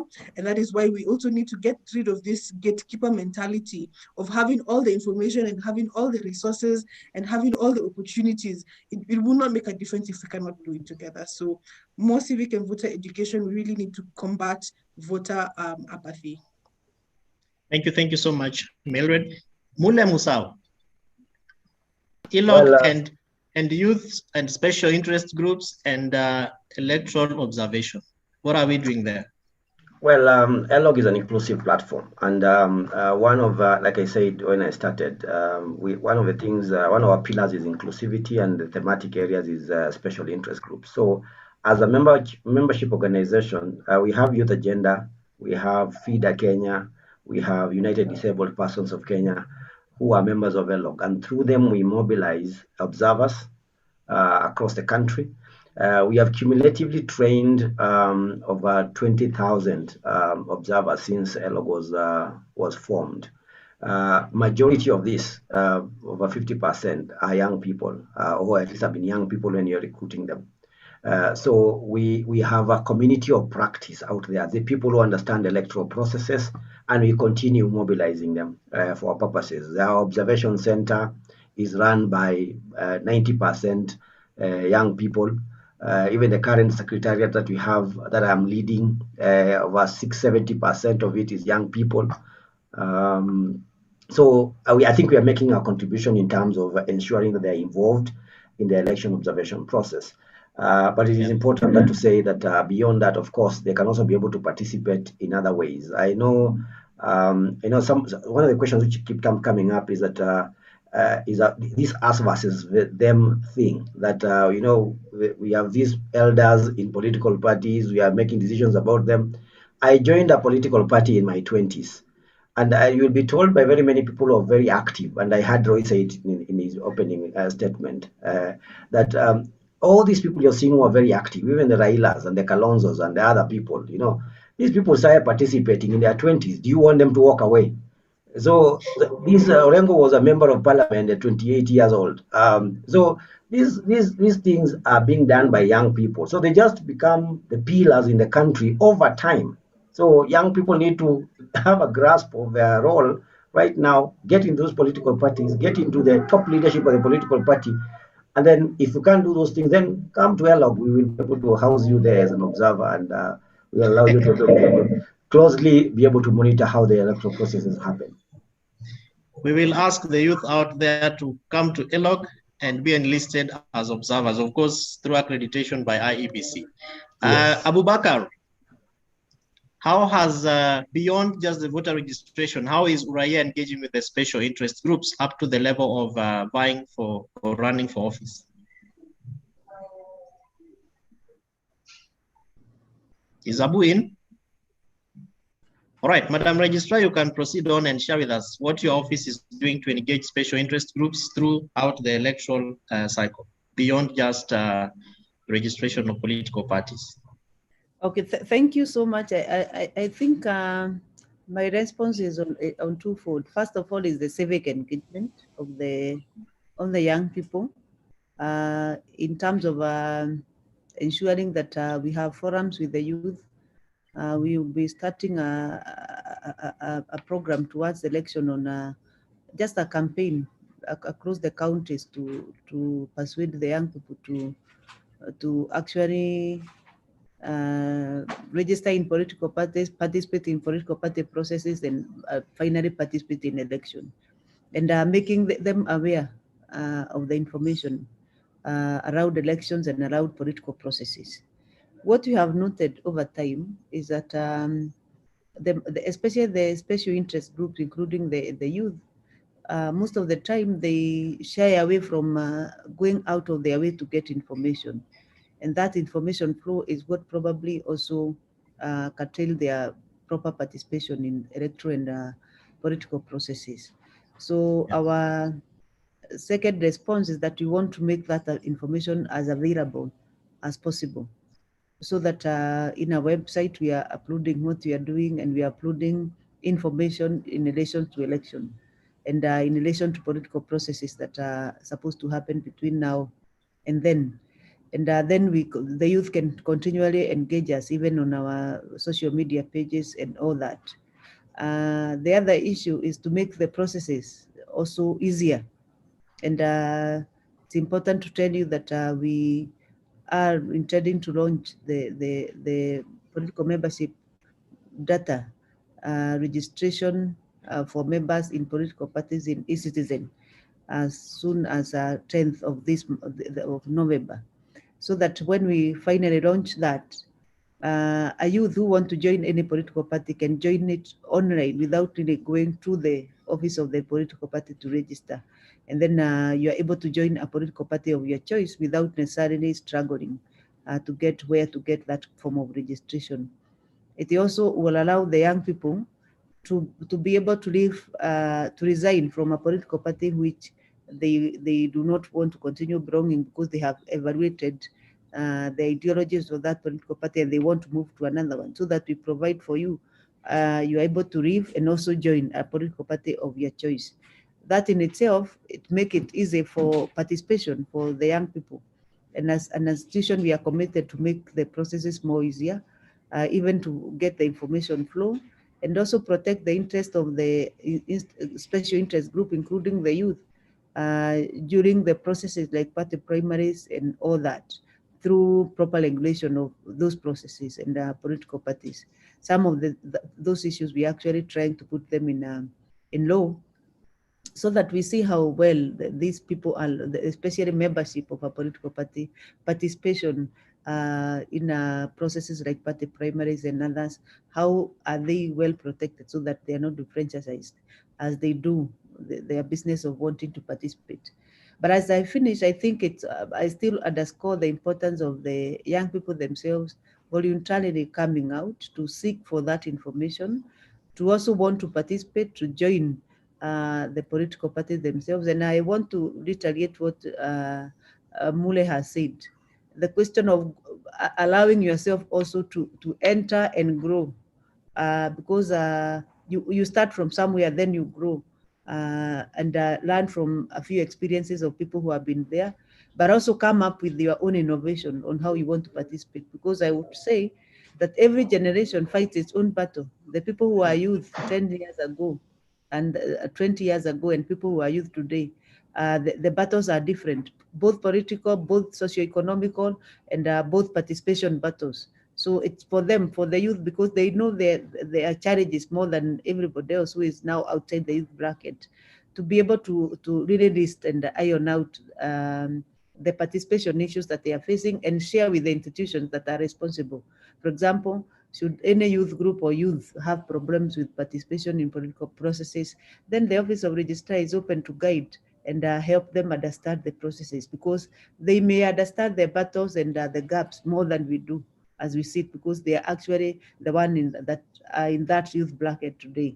We had our battles when we were youth that particular time, but they have their battles right now. So every generation fights its own battle. So this generation must wake up and fight the battles. When we mentioned the senior people now in politics, during their time, they actually made significant contribution when they were young people. And that is where they are today. So the youth today also must wake up to that call and be able to participate and create a rapport with the institution that can help them overcome the challenges probably that come along with that participation. Thank you very much.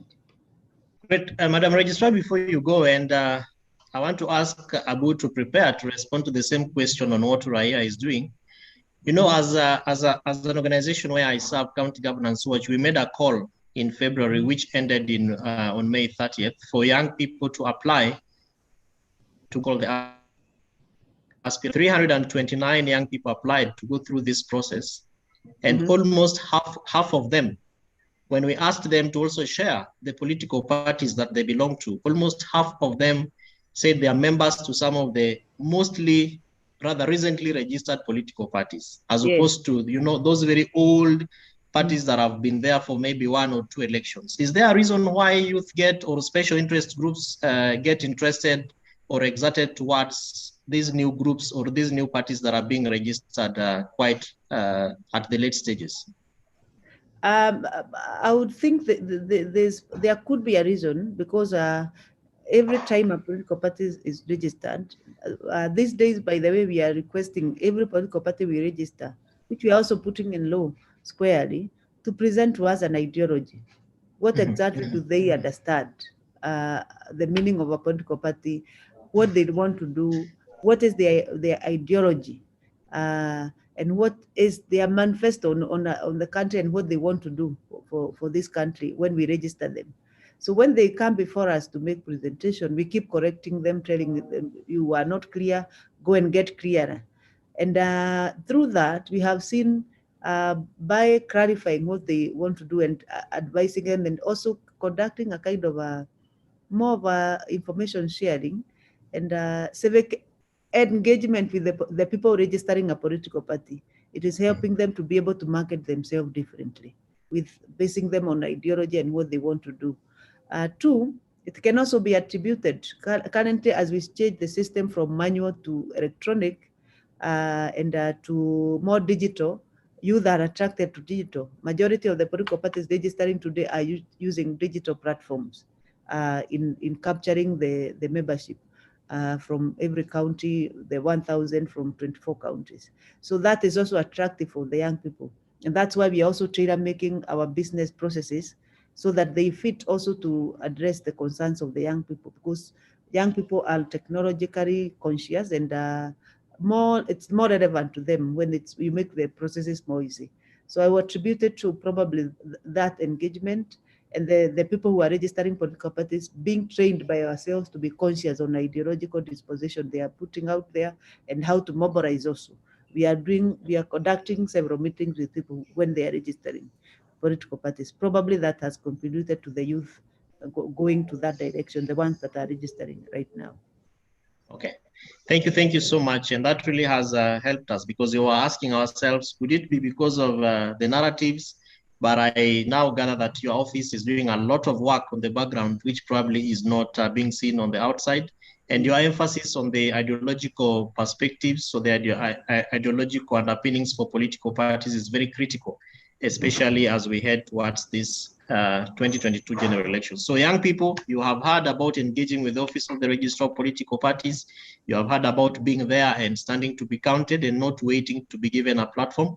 So that really has been the essence of this particular conversation. So we are going to open this. We have another around 19 minutes for us to close this session. So we are going to open it up for questions. I am informed that Nerima Wako is back online now. So we'll also listen to the two of them share with us about what they are doing beyond voter education, beyond voter registration, all through the political, the electoral cycle. So Abubakar, we start with you in less than a minute, okay, and then we go to Nerima.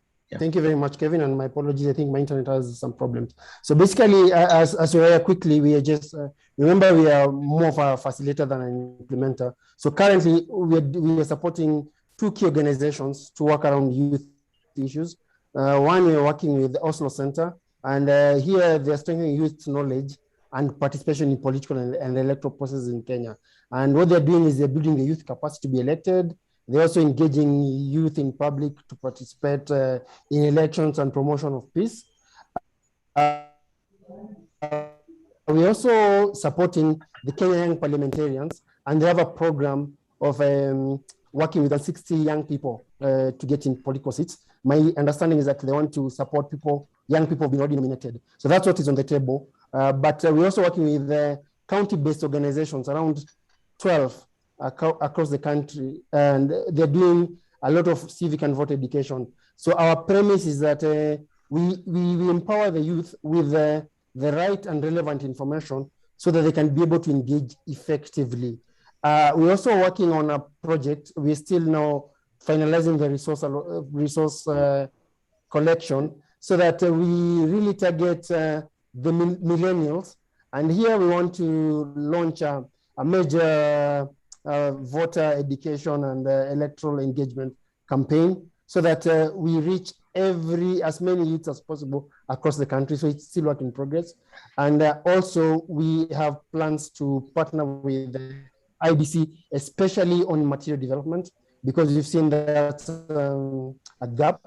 And here we're talking about developing youth-friendly materials, which can speak to the youth and actually spur them to do something about it.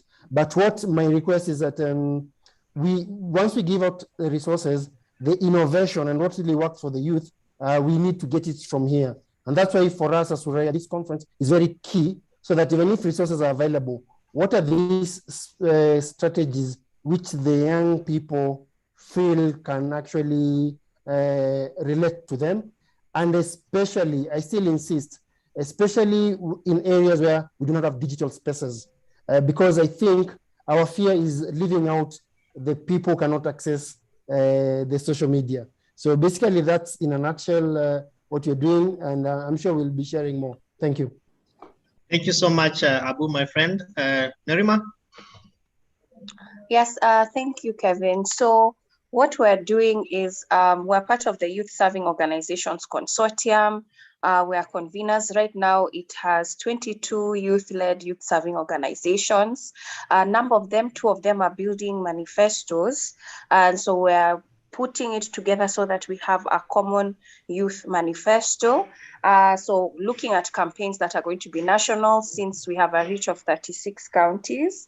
And also we're looking at safeguarding policies within political parties. They're so violent, especially toward young women. I'm talking about sexual harassment and, you know, what structures exist in terms of holding these parties accountable and pushing for them to produce frameworks on how they're going to handle some of these issues. Because we know that people view young people as a burden in political parties because they don't come with the amount of money that an ordinary member, say, has access to. And a lot of times we request for waivers, which is understandable. So parties don't want youth. So that's also something that we have to advocate for and push. And also supporting organizations that have these aspirants programs. So they're about, there's ELF with the Good Politician, there's Wezesha Binti by Forum Civ. We're also doing what we can to support those initiatives because they're supporting young candidates as well. Thanks. Shukran. Mabibi na mabwana, tumemaliza sehemu ya kupata matokeo ama mwelekeo kwa wale ambao tunawaita panelists. Sasa tunakuja kwenu ili nyinyi muweze mtueleze ama umuulize maswali, or you also have the opportunity to share your experience on this particular process. And so I will be giving chances to members of this discussion who will raise their hands. I already saw one. I forgot the name, Winnie, so you'll remind me. But as we do that, so that we allow for members to engage with our panelists, there are a few comments on the chat box. Alois Moi says, among other factors affecting participation of youth in election or registration are conversations going on that election results are determined by deep state, dynasty, wealthy individuals, etc., who control economy, and that my vote or the vote of those young people has no effect. This misinformation needs to be countered by all stakeholders and assure youth that their vote counts. Very, very fundamental. Thank you so much, Alois. There's a question to the Registrar of Political Parties from Daniel Kimutai, I suppose. What is your office doing to ensure that people are not members of political parties they didn't register for? I believe that she already responded to that when she spoke about the integration with eCitizen. But Madam, if you have any additions, you will have the opportunity to make those additions. Elizabeth Wamboi Okelo says, politicians will always keep the youth at a point of disadvantage so that they will not know their full potential, and several other comments that are coming up. So we want to give you an opportunity, and I see Paparagot, your hand is up. Please proceed and ask your question. Tell us who you are, where you're calling us from, and to who does your question belong. Karibu, Paparagot.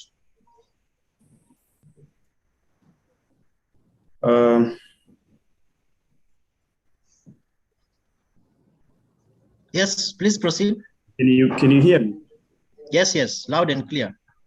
Yeah, Paparagot is a Kenyan. I'm calling you from Tanzania. I'm running a project here, being a professional engineer, but I've also been a student leader at the Technical University. I was a president there in 2015.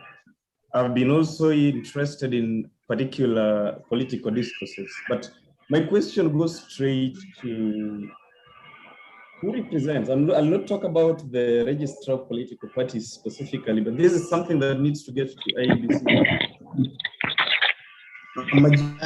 Odimwengu, please mute your mic. Yes, thank you. Proceed. A majority of youths, yeah, as you say, are found on online platforms, social media, stuff like that. These are things that we really need to introduce, make use of technology to, get these voters, these people registered. For instance, right now, what is happening on the ground is you go to a polling station or a registration center to try get registered or BVR kit. Then they ask you for a letter from the chief. This is really, really a cake, you know? And then another thing, we already have youths who are already registered before, but would want to transfer their votes from one place to another. You don't need to capture their biometric data right now, you know? They are already existing in the systems. Why not just transfer them online? I sit in my house, access an online platform from my phone and transfer my vote. We don't need to really move from one position to another just to get this kind of a service. I think the government really needs to work hard, IEBC specifically in this. And then one last suggestion is while registering youths for their IDs, why not just make it mandatory that when you're taking your ID, then you're automatically registered as a voter? If it doesn't work that way or somebody refuses, then try use the ideology that we had during the Duma number registration. Say you will not get certain government services, because if you're not participating in the democratic processes of the government, then you have no business actually enjoying all the services. So the ideology was used for Duma number, though it's not really implemented so far until now. Why don't we use the same ideology for, encouraging people to participate in this? This is mandatory. Thank you. Thank you so much. There are issues around Huduma number.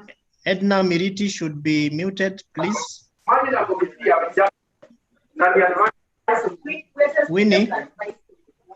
Winnie, can we mute Edna? That is my colleague. I think I'll handle that issue from a disciplinary perspective. Begin Odimwengu, but Papa has raised quite some fundamental issues, especially around how we ensure that those who want to change their votes do so without necessarily having to travel. I'm sure that IEBC has been very clear about that issue. Maybe the registrar of political parties will also emphasize on that point. And he also mentioned the issues around technology. Yes, Odimwengu, please ask your question. Big Bin Odimwengu. Okay, thank you very much. Yeah. Hope you are getting me right. Yes, we are, sir. Can you hear me? Yes, we can. Can you hear me? Yes, we can hear you loud and clear. Okay, my name is Pidgin Odimwengu. I'm a presidential aspirant in the coming race 2022. I'm a founder, of course, a party leader of a young party called Accountability and Transparency Party. I tried to form a party for youth and the majority of my young people, but I will tell you it was very hard. I was meeting Andy Ritu via papers, but at least today we are meeting virtually. And I'll say that, of course, setting up those requirements, the 25 offices and registering those members, sometimes in terms of resources, it's very hard. If you can calculate in terms of resources, it's over $1 million or close to $1 million, you see. So I tried my best and I registered my party provisionally, but I'm seeing I might not be able to meet the full requirement by that time. So I either have to go as an independent candidate or anything else possible, but I have to go out for that presidency. What I'll encourage many stakeholders who are here, kindly let's hold hand of these young aspirants. You see, we are trying to be in this field. We are not that perfect. So can you come out and try to help us move together? And also the media to accept young people, especially young aspirants. It's very hard when media only recycle interviews of Akina Raila, Akina Ruto day in, day out. And some fellow young aspirants like ourselves are not able to penetrate. So that's also the request I'll ask. And I appreciate registrars' approach towards putting e-citizen for registration. It will help us a lot. Because for me to, instead of printing papers in the villages for registration, my members can just click to the portal and just register themselves as members. So that's what I'd love to say, and I appreciate this opportunity. Thank you very much. Thank you so much, Mr. Odimwengu, and all the best in your quest for Kenya 2022 general elections as president. Edin, I hope that our panelists are listening. Maybe there are no clear mentions of who the issues are being addressed to, but please, we'll give you our last round where we can generally respond to the issues that are being raised. Edin, are you there?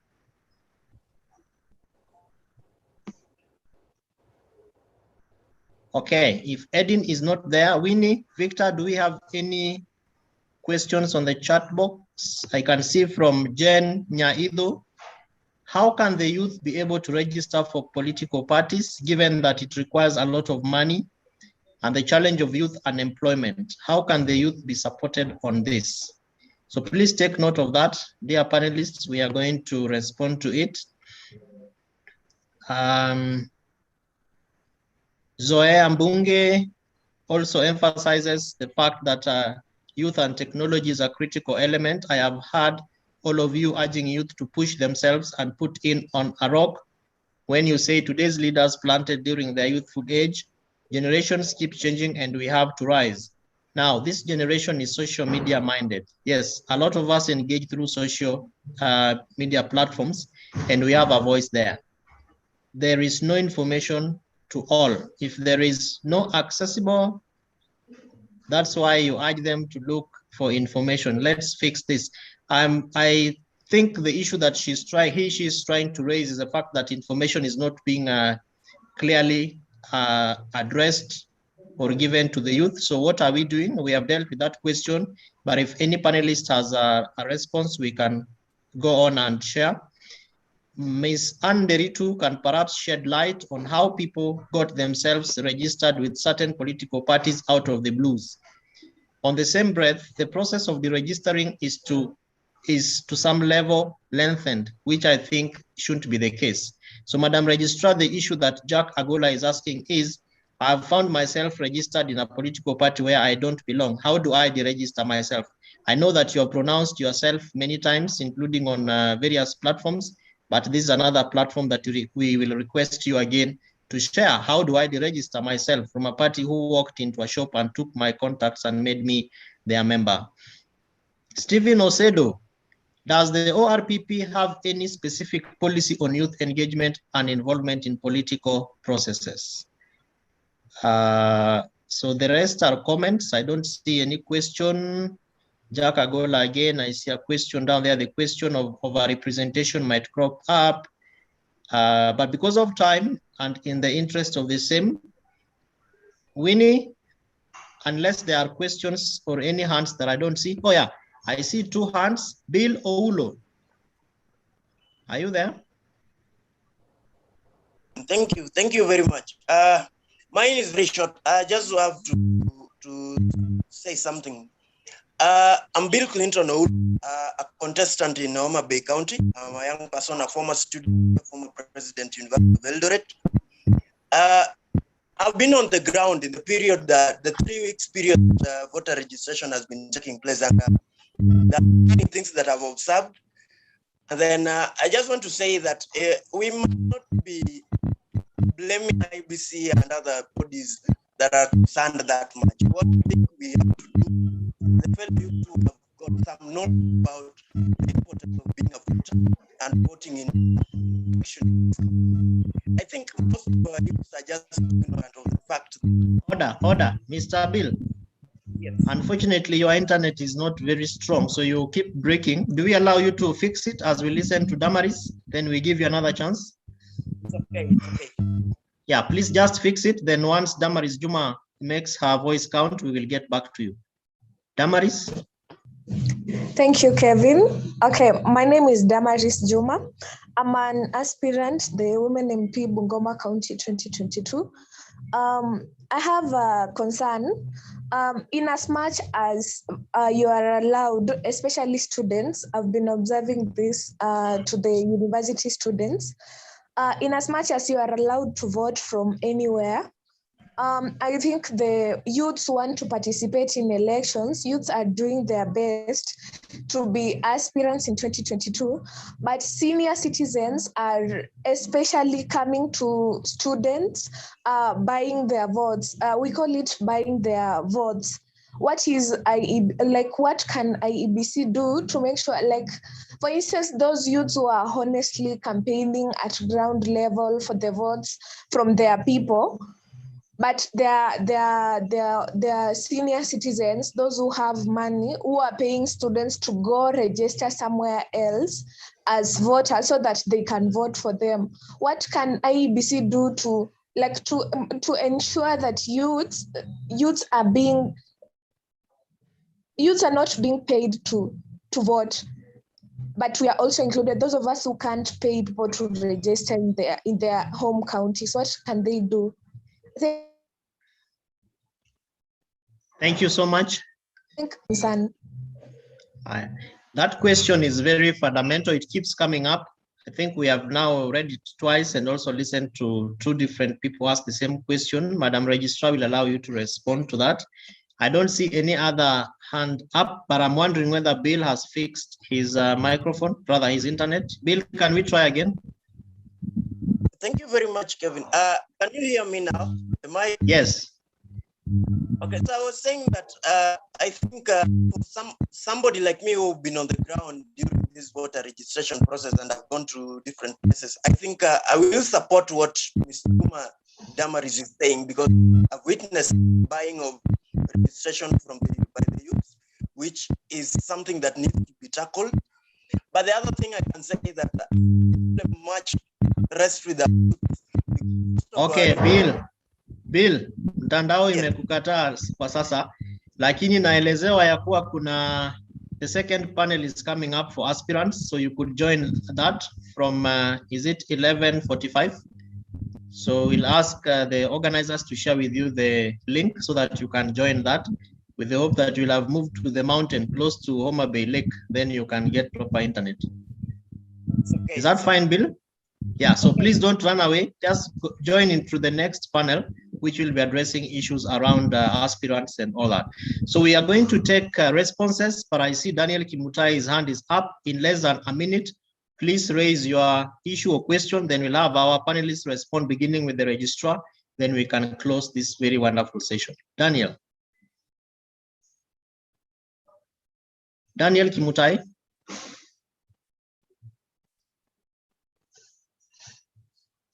Right. Thank you so much. So panelists, speakers, ladies and gentlemen, we are coming back to you. We have listened to the questions, the issues that have been raised. Some of them are very good proposals. What do we have to tell our participants? Madam Registrar, we start with you. Okay, thank you. I have listened to the issues around, first of all, registration of political parties. And I want to thank the young person who has been registering a political party, transparency and accountability. But I think I've seen that and I have heard him speak. We are always encourage young people to really try and make that move. Although legally, there can never be a party that is only accommodating young people. But when it is young people rent, it is, of course, we'll consider many factors that accommodate the aspiration of young people. Unfortunately, the requirement of the law is that you have to pay some amount. In total, you have to pay 600,000. Then on the other hand, also you must establish the 24 offices. You must recruit members for you to meet the requirement of the law. Our encouragement have always been young people need to congregate then in large numbers so that they are able to fundraise money so that they are able to meet those processes. So that instead of having only 24,000, probably if they have the proper mindset and they come together and everybody contribute 200 shillings across board, then recruitment of members and establishment of offices and doing all that processes that require to register a political party, then it will be easier because there's strength in numbers. Even if the money may be little, there's strength in numbers. But then the law is important that to be followed. This little that we can do in terms of wavering what is actually captured in law. I've seen another person saying in the same breath that 83 parties are also too many, and the person who commented said they are compiling some petition to prove that some of these parties have not followed the requirements of the law. But what I can assure the person, we look at the issues if they are brought before us. But as far as we are concerned, we follow each and every step as required by the Act. And that's why you see the slow flow of registration of political parties. If you come to office, applications are in their thousands. But since 2017, it's now that we have made to register 15 parties since 2017. That means that the numbers are growing, but slowly, because the process is also tedious. And the young person who have started the registration can also attest that we actually follow the law. I've even to when he got the provisional certificate. It's only that he was not able to fulfill the other requirement, and time now is moving, which he can pick later when he then is needed to continue doing that. But the process is well documented, and the issues that we are look for are very well documented. And but any issue raised by the public, then we shall look into them. There's also the question of how Kenyans found themselves in parties that probably, according to them, they never ascribed to. I think I explained earlier. It is the process of registering members belong to the political parties. What we want to do and to create check and balances is what we are saying.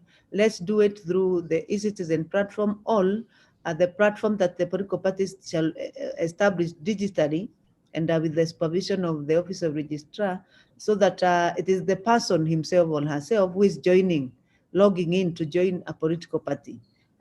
So the eventuality there's audit trail, so that finally you can say that you actually are the one who registered. If we doubt that, then we shall show you the audit trail of how you registered in the system. So the important thing is creating system. The question of resignation being tedious, we want to make it simpler by creating the e-citizen platform so that you can register online and also resign online. Of course, there's a process of that resignation, because once you want to resign, the party must be notified that you want to resign, and the registrar must be notified that you want to resign. And then within 3 days, we make sure that you are resigned, and then you go back to the e-citizen platform and check on the completion of the process, so that you resign accordingly if you want to resign. If you want to join a political party, the same rules apply. So the issue is to make ease of business in terms of registering as a member or leaving as a political right, as assured in Article 38 of the Constitution. So I think those were the issues that were raised, and my take on the question of the youth being registered as voters is still that they themselves need to come out and register. Their challenges, yes, but at least let's try to get that information. Getting information digitally and out there, I think I spoke to that when I said that we upload information on the website. We also are giving the e-citizen platform, and IEBC does a lot of communication also on website and also on social media pages. The issue is that the youth also need to go out of their way, look for that information, because there are so many youth in online. I am saying that because I'm a mother of 2 young adults, who majority of the time you find them online, but for other issues, more entertainment than information that actually is beneficial to probably an electoral process. So it is important that the youth also go out of their way to get that information, even when it is put online. I think I want to rest my case there, and probably allow me to exit for some time. I may join you later. Thank you so much. Thank you so much. Thank you so much, Madam Registrar. And I have to tell our listeners across board, including those who are joining us on YouTube, that you are very available. You are very reachable, and your communication is very, very effective. I have personally engaged with you directly, even when we do these media shows and I am asking a question, and you always are prompt in response. So I thank you so much, and may God bless you and your team. Thank you. Thank you so much. Mule, we come to you. And as we do this, I'll also request us to be making our closing remarks. So we respond to any questions or any issues that you want to address as we also make our closing remarks. Mule? Thank you very much, Kelvin, and I'll do exactly that. I want to speak to a number of issues which have been raised across the board. One of the issues is the questions of registration, the process, how we go about that process, and even the question about whether you can be able to make voting mandatory, because I think there was also a question about that. I mean, registration mandatory. Now, the first thing I want to say is that the process of registration is anchored in Kenyan laws. IEBC cannot go out of their way to come up with anything which is outside our laws. Our laws state a number of issues. Number one is that we have, in this country, have what we call in-person voting. We do not have people doing things from remote. You attend to that polling station, you vote in that polling station. So we are yet to get to the levels where we can say, well, people can be able to vote online, we can vote by mail, we can vote by all those other things. We are yet to get there. So our laws have to be amended for IEBC to be able to put that kind of an infrastructure. Secondly, is that the question about voting and registration being compulsory is again a legal. Mr. Mule, sorry, I'm sorry for cutting you short, but you mentioned those laws, and you also know that there are laws that IEBC says that Parliament has failed to pass. Yes. Maybe you could share with our listeners in very, very briefly, what are some of those laws and what are the implications? Very briefly. Okay, let me do that as I finish this. So yes, there are laws, like you said, Kevin. There are quite a number of laws. We have the party primaries bill. The Madam Registrar would have talked about it, but it talks about it also gives it tries to the regime around the political parties, even in terms of membership, is found within that. The political financing, the one which you know it has been discussed quite a number of times. And lastly, you had IEBC revoking it because Parliament had refused to give them a kind of a framework in which the law could operate. Is especially important for young people, because if you don't regulate money in elections, then all the big people, the Sonkos of this world, and I mean Sonko, not the person, but Sonko in terms of the rich people, will be the ones who are going to be buying votes and will be the ones who use the money during elections. And most of young people don't have that kind of money. We have a presidential candidate who is already in this particular platform. If the spending limits which are given by IEBC is anything to go by, he will need billions for him to be able to win the president. And I don't think he has that kind of money. So we need to regulate money. And there are quite a number of laws, again, amendments to the Elections Act, which are supposed to be dealt with. There are a number of judicial decisions in court requirements which have implications of the law. Like, for instance, IEBC is required to have a competitive environment to which they are going to recruit their main officials by early next year. We are supposed to be having parties giving a membership list in good time, and a membership a party list which has a zebra where women are starting in that list, so that we can be able to have the women possibly being the one getting the nominations. And young people, of course, are also involved in that. So there's a legal framework that is in place, and it needs to be followed. So don't just say, why can't we do this online? Why can't we do? There are laws. We have to change those laws. We also have integrity problems when it comes. The biggest problem in Kenyan elections is trust. Who trusts that if I vote through email or I send my registration through online, that these other proprietors in between? And remember, IEBC has been given the power to manage our elections. It's not Safaricom, not an ISP, not any other of those actors in the digital platform. It is IEBC. So when something goes wrong in terms of that registration, it is IEBC which will be asked. Just like now we are questioning the registrar of political parties in terms of how our names got ourselves in the parties, the political parties. So it is hard to answer. But know that there are quite a number of other intermediaries who are not managers of elections. And therefore, IEBC must be very careful about whether that is the right process or not. That's why we try to encourage this nascent stage of our democracy, in-person engagement, so that we can vouch for that person. And lastly, just a question again on the question about the compulsory voting. My thinking is that there are countries in the world where there's compulsory voting. Australia is one, where you can actually be able, when everybody who gets into the age of the majority is required to vote. There are arguments for and against that. The arguments for is that, of course, it encourages, makes sure everybody is participating. The argument against is that it is my prerogative to decide whether I want to vote or not. And you remember the Huduma number issue. It was taken to court because people are saying you cannot give us government services because via a Huduma card, and it's one of the reasons why I think it was also declared unconstitutional. So you can't force people to make decisions. In fact, if not voting is also a decision, is also voting in another way. So let me leave it at that. I'll share my presentation. I have listed a number of laws which need to be passed through Parliament, and we can be able to go through them together with the rest of the team. Thank you so much. Mildred?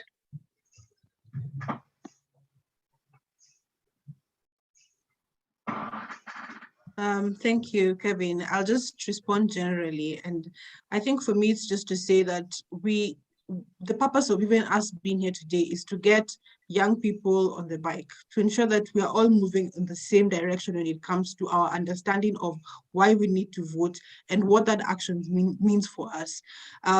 So speaking from our perspective as IFES, I think the most important thing is to see how we can collaborate with other stakeholders and other actors, IEBC and government included, just to ensure that we can get young people understanding the real reason of why they need to be on that, to have that voter registration card. I think we cannot mention the question of apathy enough.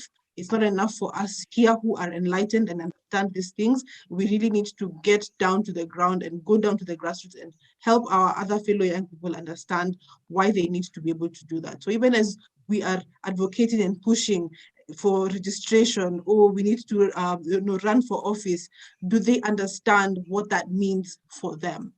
And I think that's where we need to take it from. Do they understand what that means for them? Do we understand what that means for us? That's the biggest question right in front of us. Abubakar? Thank you so much, Mildred. Thank you. I just want to pick from Mildred where she's left. For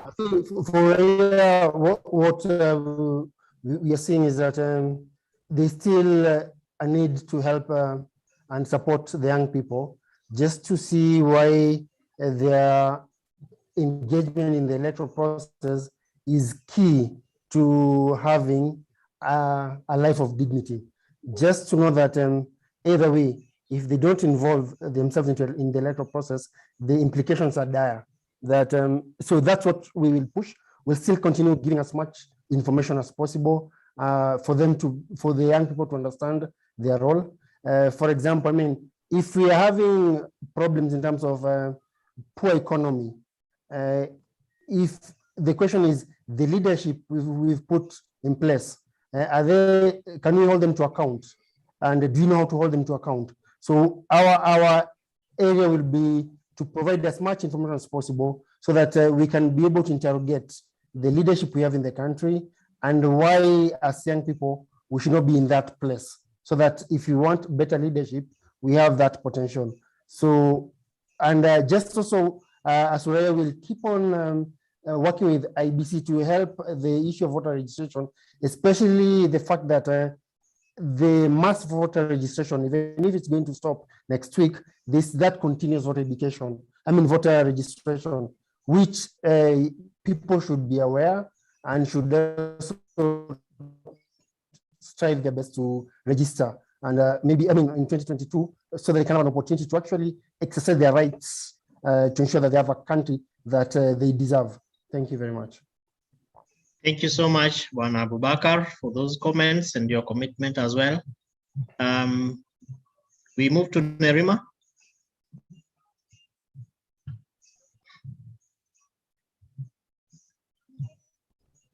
Do we have Nerima Wako? All right, ladies and gentlemen, that has been the session to look at the assessment of electoral preparedness, particularly on engagement of the youth in electoral processes and how different institutions are organizing to be able to make it easier for the youth to participate and also to be represented and to actually feel very represented. It has been a session that has been that I have moderated as Kevin Osido and also shared with the different partners. We have had them speak to us, the registered political parties.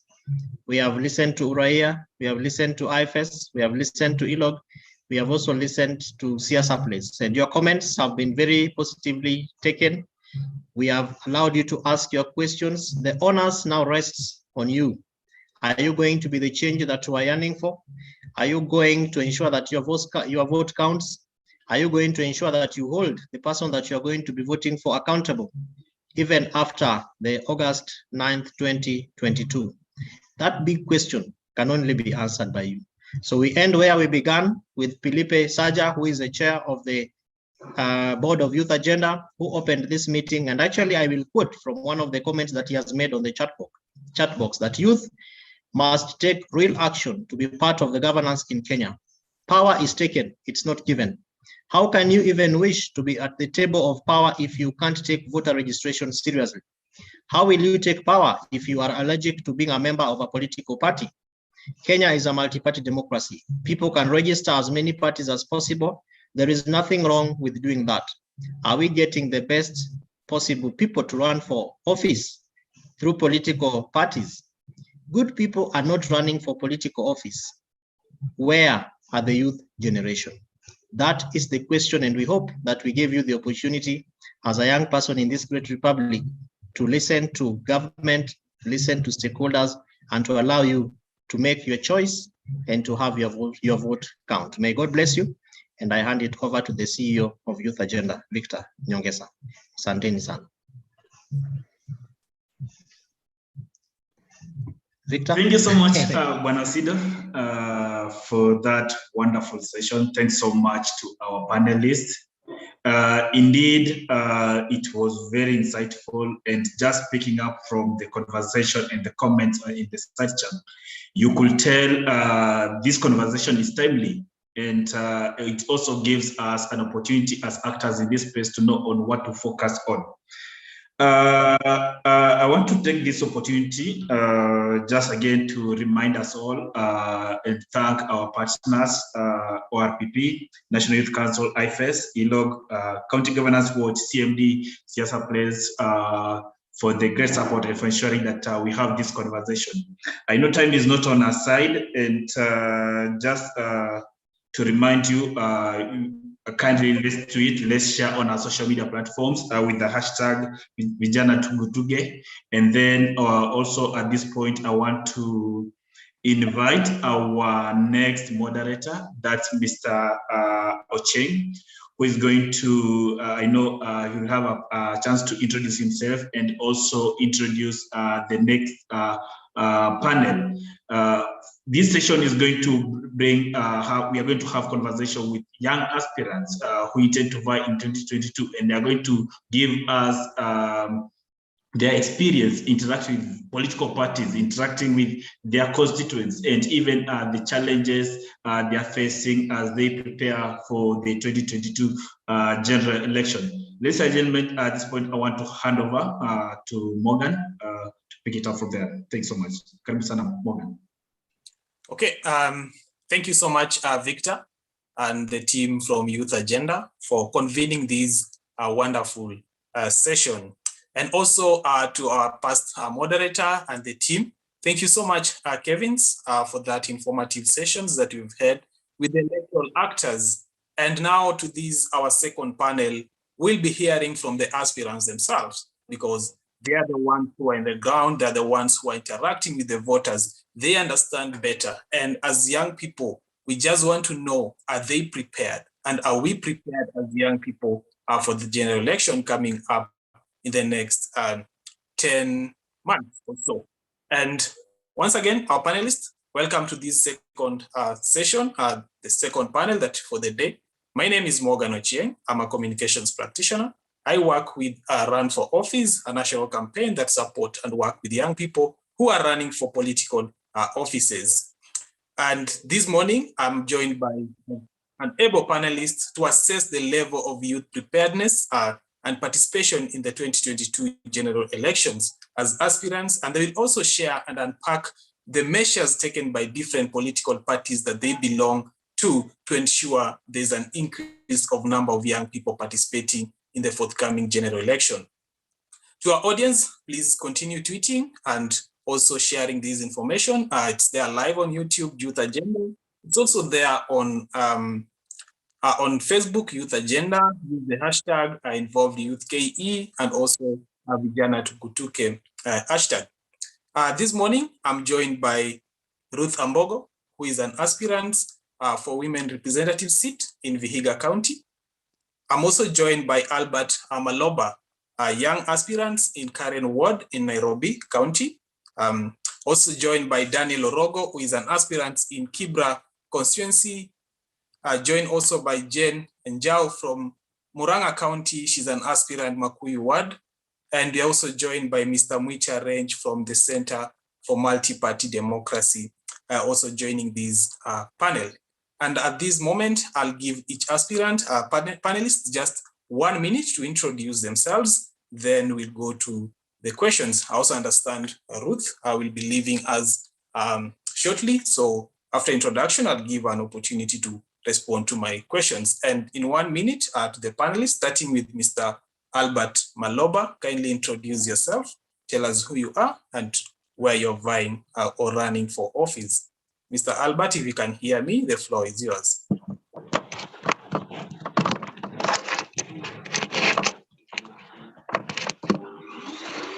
Okay, can you just ask me? Just kind.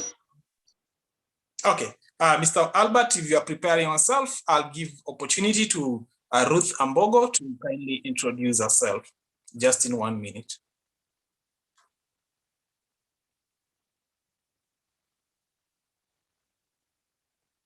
Ruth, if you can hear me. Okay, Albert is back. So Albert, you can continue. Okay, thank you very much. My name is Albert Maloba, former Moi University President at the Third Council and the University's President's Council of Kenya Chairperson. So brief about me, apparently I'm a Karen Ward aspirant for member of County Assembly. Many to the young people, they refer me to a comrade's voice in the City Hall come 2022. I'm a lawyer and also I'm so much interested in literature studies, which I'm now doing at this moment. And that is me. Thank you. Thank you so much, Albert. If you can hear me, kindly introduce yourself.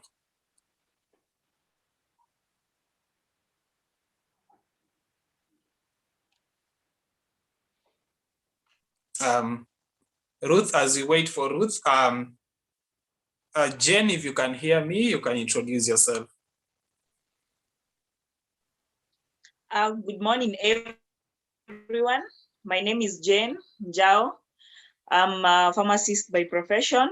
I'm a former student leader from Maseno University, and I come from Muranga County in Maragua constituency in a place called Makuyu, and that's where I'm vying in the upcoming election as an MCA in Makuyu Ward. Thank you. Okay, thank you so much. Mr. Orogo Daniel, if you're here, please introduce yourself. Good morning. My name is Daniel Orogo. I am from Kibra. I'm the former founder of Langata Youth Network. I serve as the program Wazi Consortium, but I have decided for the second time to throw my bid for a political position in Kibra. But I am amazed and I'm looking forward to a rich engagement here. That's all. Sure. Mr. Mwita from CMD, please, you can introduce yourself. Thank you so much, Ochieng. My name is Mwita. I work with the Center for Multi-Party Democracy, and in this panel, I'm the only one who is not aspiring for any political seat, at least for 2022. But CMD Kenya is a membership organization of political parties. We work on many programs, including programs that aim at promoting young people's participation in politics and creating an enabling environment in political parties to ensure that especially the special interest groups can have an opportunity to feel accommodated and take part in political processes in this country. Thank you. Sure, and thank you. If Ruth is here, Ruth, if you can hear me, kindly introduce yourself.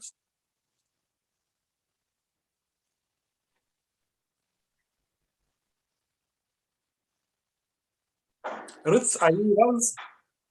She's, I'll confirm if she's there shortly, but the four of you, that is Ruth, Jen, Maloba, and Orogo, are vying aspirants. So I would just like to understand and know, just on my first question is, as a young person, as a youth, what inspired you to vie? Just one thing that inspired you to vie? And how has the reception been from your constituents and who have declared, since when you declared to vie? And also, as a young aspirant, have you received sufficient support to vie for the electoral seats? So I'll start with Mr. Maloba to kindly respond to that first question. Okay, thank you so much, Mr. Morgan, for your question. I would say that as a young person, when you come out as an aspirant, especially for this upcoming election, there are many factors that people would love you to fulfill to them. It is not by intention, but it is by a fulfillment of also raising your leadership capacity from one level to another. When you look at, for instance, myself, I have a strong background of leadership, right from my younger self in the university and even when I'm getting out here. In the capacities that I've been able to serve, such as universities, head of universities, President's Council, which is a national caucus, then it means that I would love also to motivate the other young people that the direction that I take, it enhances some confidence in them that indeed in leadership, someone can grow from one level to another. So basically on your question in terms of what is the reception on the ground, how people receive you as an aspirant, as a young person, for me, I'll say that it has not been challenging. But the issue comes in when you have now to put all your proper timetable, schedule of your campaign together. As many young people, we are out here, and one of the first panelists mentioned that this is an era of social media youth who depend or who rely mostly on engaging on internet. You will find that even when you call a rally to drive an agenda, for instance, last week I had a popularity drive that I was doing around the world. You find that you have many people who are supporting you online, but on the ground there are no youth. You have to go back to look for the people who are in the village, the people whom sometimes politically you will mobilize, and you know what mobilization means. You have to do several things. You have to finance, you have to lobby them in different ways.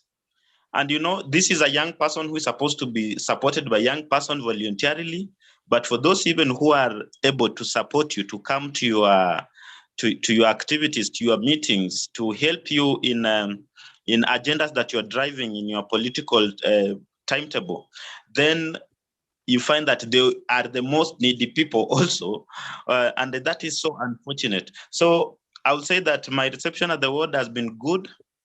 The basic thing somebody will tell you in politics, that the backbone of politics is finance, or mafuta ya siasa ni pesa lazima ukue nayo. And for me, I'm a young aspirant. I've never been in government to loot money that we hear out here people are looting. And so I'm coming with clean hands that whatever I have and how I'm presenting myself, just also as in the Bible, as in the first Psalms, where we see that a leader such as King David comes out as a young person, is anointed by God, then shall it be to my people of Karen word. Thank you. Thank you so much, Albert. You're coming with a clean hand. I don't know if are you sufficiently supported as a young aspirant, both financially? How do you manage that? Because you've said that is one of the challenges that you face. Yeah, trying to disseminate such a critical information on a record such as this one is that in other form, somebody as a youth where is sitting as we are here in this conference, one will feel, okay, I'll begin supporting Maloba today because he has enough resources. Another one will say, I'll stop supporting Maloba today because he does not have enough resources. So one thing is to identify yourself with a political party, or if I'm going for independent. But I have a party, I'm running under ODM. And what we are expecting is that before our nominations and even in our nominations, we believe that as we have heard even from the party registrar, there is facilitation ahead. That is but at the same time, you must have a seed capital as a politician or as a leader who is getting in the grassroots to begin your campaigns. And I'll say, nobody's facilitating me. I'm facilitating myself through also some friends of good support, give me their cars, and some will even entirely choose to dress me. Like today, I'm dressed, this top, I was dressed by my good friend, Honorable Babu Owino, in town. When I was coming to job, he told me, you have to put on a new one because you are going to meet fellow youth. And I'll say that this is a good cause, that when youth, we come together and choose to support each other. Even if it was to buy you a new suit for you to look favorable enough for people presentably, then it means a lot. So I think in terms of facilitation, najisimamia mwenyewe na marafiki na jamaa kwa sasa. Sure, thank you so much. I'll be back on that shortly. Allow me to introduce Ruth. Ruth is an aspirant for women representative in Vihiga County. So Ruth, if you can hear me, please kindly introduce yourself. Tell us just a little bit more about you in 1 minute.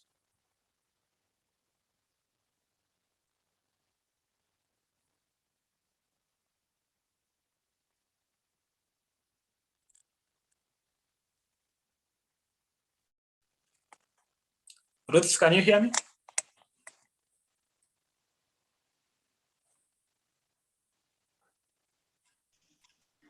Yes, I can hear you. Yeah, kindly introduce yourself. Then I'll ask you to respond to our first question that I have. You're not there when you're introducing yourself. Okay. My name is Ruth Ambogo, and my name is Ruth Ambogo. Sorry, I'm trying to gather myself because I'm just from another meeting and I rushed here. I was trying to compose my thoughts, but anyway, my name is Ruth Ambogo. I'm a lawyer by profession, but in terms of my career progression, I have focused mostly on governance, policy, youth governance and policy.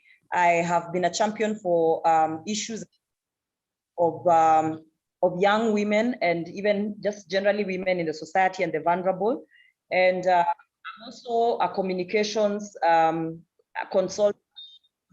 Other people will say guru. So I'm a communications consultant.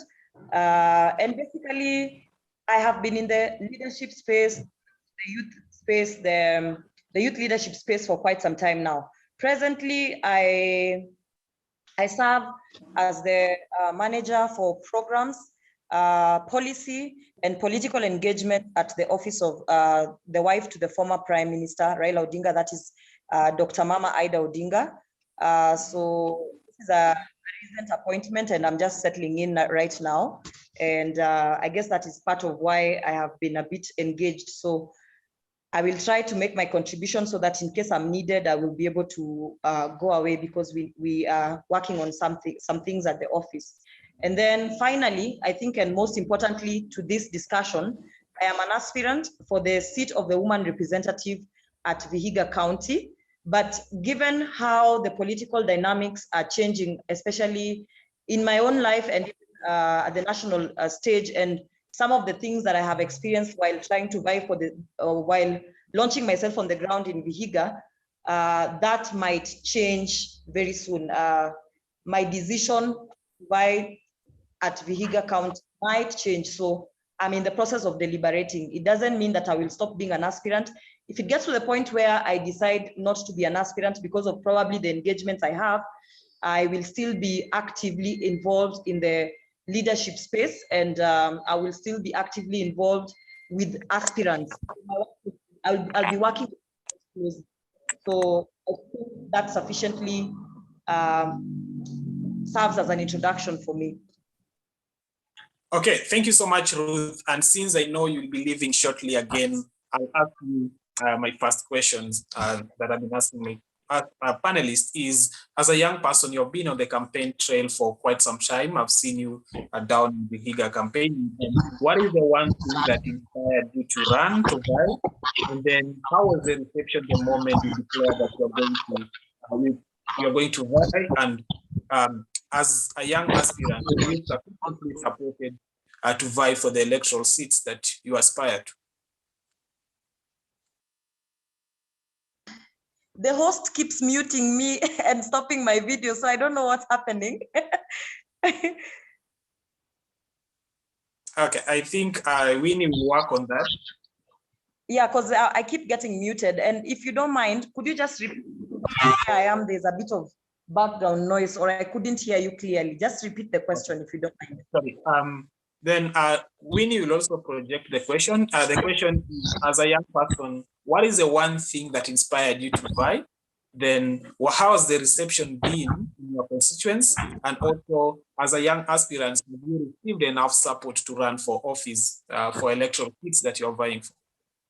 I would like to go ahead and say that for me, my inspiration to vie has always been drawn from the fact that from a very early age, I knew that I wanted to be in the political field. I decided at a very young age that politics was a path I would pursue. So all along through my primary school, high school, I was always in some leadership capacity, in some capacity of leadership of sorts. But I'd say that at the university level, that is where my desire to join politics and my interest to be a politician were birthed and strengthened and came out very clearly. And this was because when I joined, because I did my law degree at Strathmore University. And when I joined Strathmore University, I first joined as a CPA student, coming from a very humble background and not able to afford school fees to be able to pay for my CPA program, because I was doing CPA as I waited to join the law school the next year's class. The year that was to follow that, I was doing CPA as I waited to join the law school class. So my inability to afford paying for school fees put me in a position where I was trying to find avenues through which I could sort this CPA school fees. At that particular point, the student council that was in leadership at that time had started an initiative called Elimisha Citizen, Educate a Strathmore Citizen. So basically it was a bursary fund that was supposed to assist kids from humble background to be able to finish their studies at Strathmore University. So I applied for that bursary. They had just started it and I became the first beneficiary. And for me, it really touched me in a very special way because it put me in a position where I was saying that these are people who don't know me, who have decided to contribute towards my school fees. And it was because of the student leadership that was in place that initiated that program that led to my ability to be able to do the CPA program. So at that point, I started seeing the impact that even student leadership can have on the lives of people. And I vowed to myself that when I would qualify, when I would meet the qualifications to vie, I would immediately vie and be able to continue that program. So I started by volunteering at the program. Then in my first year of law school, the goal that I set for myself to vie, I vied and I won. And I became the very first year student to vie for an elective student leadership position and actually win. So I served as a public relations representative at the Strathmore University, I think the 4th or the 6th council. And my focus now became on this Elimisha Strategies project, because I was saying, if other people can benefit because of a small project that has been launched by students, then how many more students can benefit from this initiative? So I took it upon myself. I made it my pet project. I focused on it. I did a lot of mobilization. I did resource mobilization. I set up structures. I improved the program. And in a span of 1 year, I was able to fundraise to a tune of almost 1.5 million shillings from various sources and various projects that I initiated. And I was able to see people who got, like, I think we assisted during my year about almost 15 students with bursaries. And these are guys who, without that bursary, some of them were on partial scholarship. So you're on a 60% scholarship, but the 40% is still a lot of money for you to sustain yourself within the Strathmore program. So the only option is to drop out. So imagine 15 students from very needy backgrounds going through this program and, you know, becoming something out of life. I have an example that I keep giving of a guy called Alex. He reached out to me on Twitter and he said, look, I see you're running Elimisha Strategies.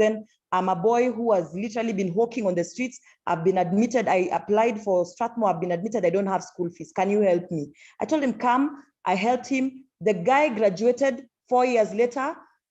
As we speak right now, he is a senior IT specialist, I don't know, at one of those very big companies. And his life that would have probably continuously, he would have probably still be on the streets today hawking sweets, but now he's somebody in the society. And that for me led me to start thinking that if at this very small position of leadership, lives have been transformed, how much more lives could be transformed if I pursue a bigger leadership position? And then now came a course at first year of law school called Politics, Democracy, and Governance, where at our introduction, the first day of the lectures, the lecturer introduced what politics and governance was, what politics was, and he said, it is the art of who gets what, when, and how. You know, basically the art of allocation of resources towards resolving problems in the society. And then now you as the politician, you're at the helm of making those decisions of where is the need, where is the money, how can we allocate these resources to resolve those issues. Then another very fundamental description that he gave was that politics is one of the greatest ways to make the greatest change. Actually, that was not even in that class. That was a statement that came from Otieno Kajwang, the late senator for Homa Bay County, who had one time come to visit and give us a lecture to try and encourage the law students to also think of public leadership as an option. So out of that, I immediately knew that politics was what I wanted to pursue. And I told myself that when I will be ready and when I would be ready, as young as I am, I would pursue it. So I am pursuing it because I see the need in Vihiga County, the fact that it's a county that, unlike other counties that have benefited from devolution, there's very little to show for it. The women reps that have held positions previously are doing absolutely nothing towards legislation, which is their key role. The current woman rep has done nothing in terms of legislation, zero projects to transform the lives of women. Ruth, if I can cut you short, yes. Sorry, I'll just cut you short because I'll come back to that. Yes. There's a key aspect that I wanted you to kind of respond is just in 1 minute. How has the reception been since you declared your going to, and have you received sufficient support as an aspirant? So maybe just respond on those two, then we'll come back to what you're talking about here. I'll do it very quickly. The reception for me, the first reception, the immediate reception was most of my friends who have been following my political journey, my contributions towards the youth leadership space, basically my family, my friends, my followers on social media were very excited about it because they were always saying it's a matter of time. But the reception in Vihiga was, I would say, the exact opposite, because I had not been a common face in Vihiga politics. I did not know, I didn't even know what happens in Vihiga politics. I never even thought I would even vie for Vihiga, because my mind was thinking that I should vie for a Nairobi seat, but I said, let me go back home. So home, the reception was different in the sense that the first thing people did is in the poster that I posted, I announced last year, November, I think 1st of November, my poster started trending on Vihiga forums. The first thing people were commenting on is my looks. Number one, she looks like she's young. She looks like she's inexperienced. Who is she? Huyu anakaa slay queen. She's looking for attention in the political space. When I hit the ground, and of course they said, huyu wacha akuje kwa ground tumfundishe maneno hajui siasa, because these people had never known me, zero ideas of who I am and maybe the projects I had run, and I was a new face to them. So it was just all manner of reactions. But when I hit the ground, the perception changed again. Now people are able to see, number one, first of all, that I actually have oratory skills. Number two, I actually have a grasp of issues. I can articulate them. I have solutions to them. And I'm bringing in a fresh breath of new air, which is that I am the youngest aspirant in that race. So then the narrative changed and it became that I am someone's project.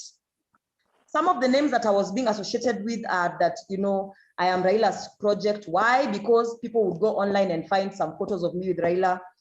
Other narratives would come, I am Uhuru's project, because why? One time when Davadi's mom died and I arrived at the event with the president Raj, and a photo was taken. Tulikuwa hapo na president. So it becomes you are the president's project. Zingine, they see you with any politician, and I have friends in the political space. So I take a photo with any politician, I am that person's project. Now when they realize that this project narrative is not selling, they started moving into propaganda. My opponents came up with all manner of negative propaganda. They came up with all manner of stories, When I had an opportunity to finally hit the ground in terms of Matungu by-election campaigns, I was on the stage, I was on podiums, and people were able to see that over and above my media engagements, because many people said I'm an elitist. So over and above my media engagements, people actually now got to see, ata kwa podium, kwa campaign trail, I can also articulate issues and I have the ability to move crowds, So the narrative also changed there. Now, what it now degenerated into personal attacks. I was sent, there's a time I was going to a meeting, one of my opponents sent goons, and if I had not surrounded myself with people, I would have been badly injured. The worst experience I've had on the campaign trail is at some point I received death threats. Not zile unatumiwa kwa message, zile unaambiwa, you're told to your face, we will look for you, we will kill you, and they are serious about it. And sure. The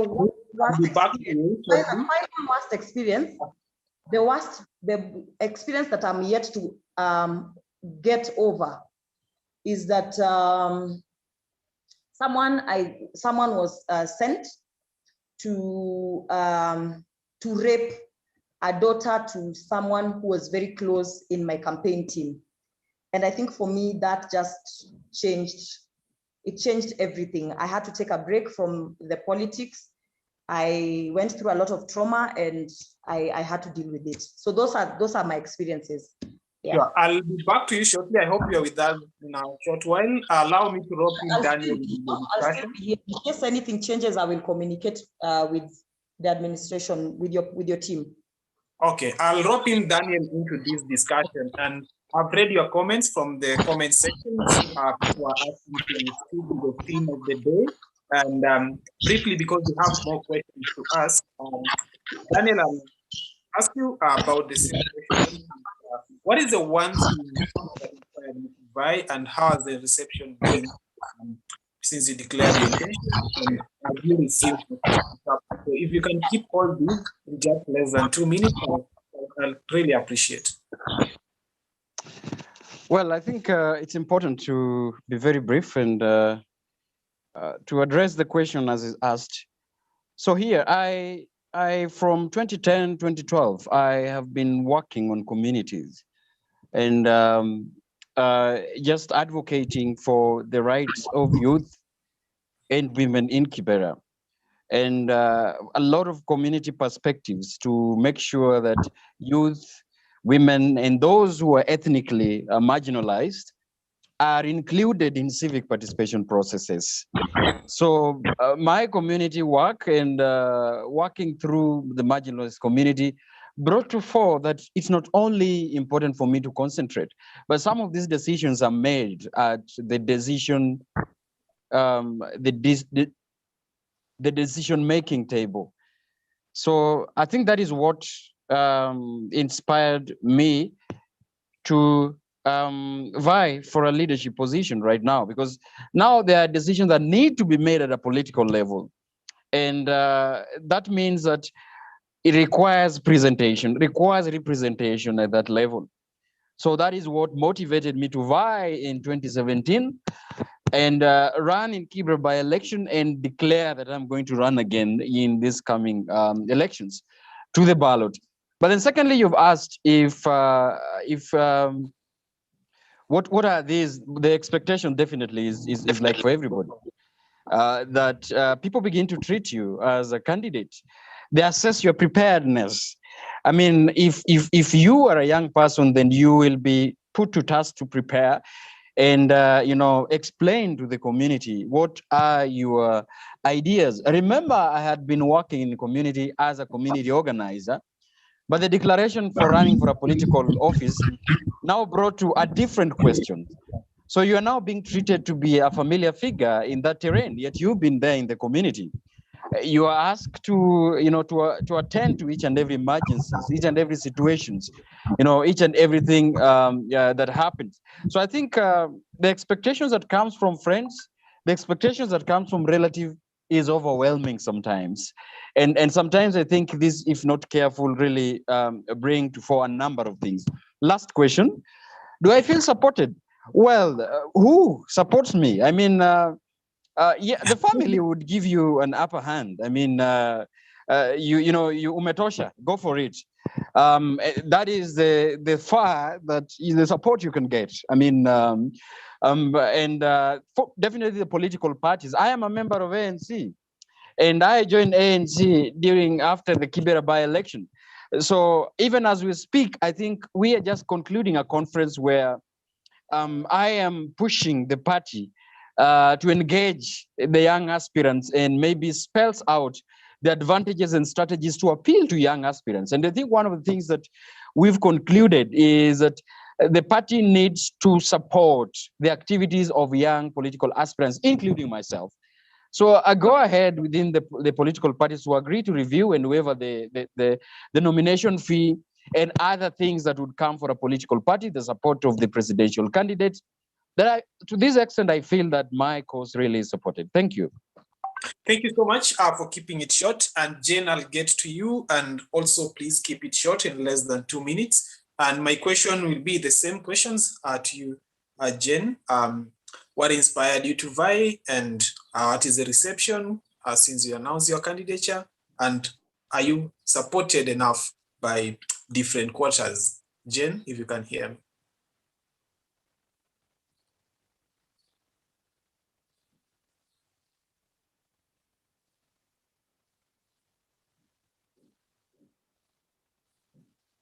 Jane, can you hear me? Oh, sorry. Thank you so much, Morgan, for this opportunity.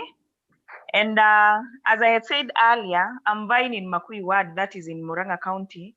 And the reason why I decided to vie in that ward is because I've been born and raised in that village. And I can relate easily to the problems on the ground. And for so long, we have been lamenting that we have bad leaders, and we have been told that we, the youths, are the future generation. But what I can say that we are living in that future. So the reason why I decided to vie is because I want to be part of the change. the change that will help the people of Makuyu. And being at the table means that I'll be able to bargain for my people. And this will bring a lot of change and development in my ward.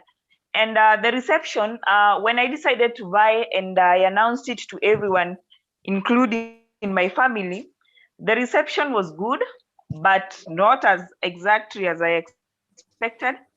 But the narrative is changing and shifting, and people are willing to listen to me more, especially being a young aspirant and a young to under this as a joke, because mostly utapata youths are saying that they are vying on social media, but on the ground in Mashinani, you rarely find them looking for votes or talking to the people.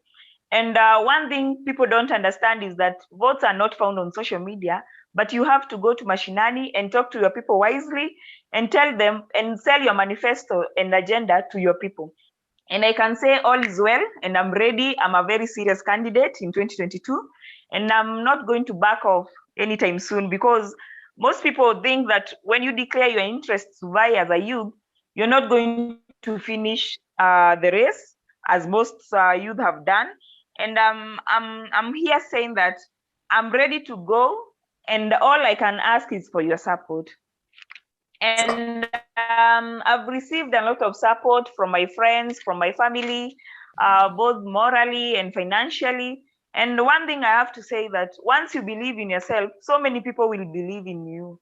So you cannot say that you're not being supported and you have not shown any interest to go to Mashinani and ask for votes. People will only invest where they are seeing a progress or where they have hopes that you're going to win. Thank you, Morgan.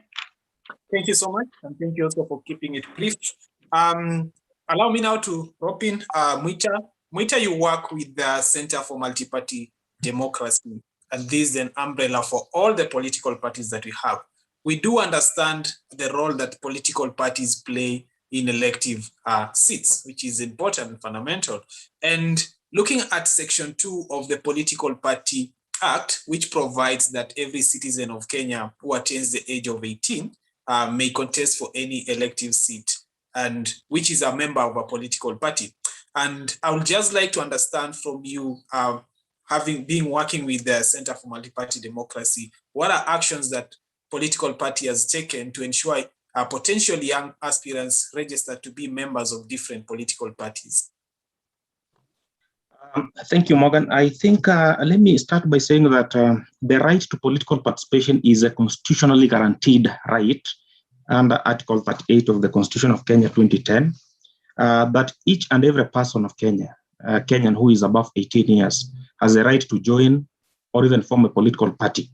And therefore, political parties, as we know it, are public institutions that are open and accessible to young people and any other person who is above 18 years. So anyone who is of that age, who meets the requirement, is allowed and can access and join any political party of his or her choice.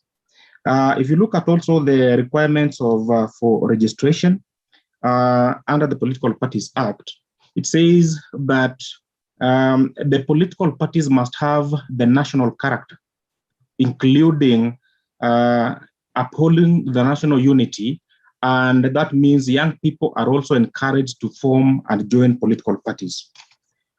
Kenya today, we truly have quite a large number of young people who are politically active, but they are organizing politically outside political parties.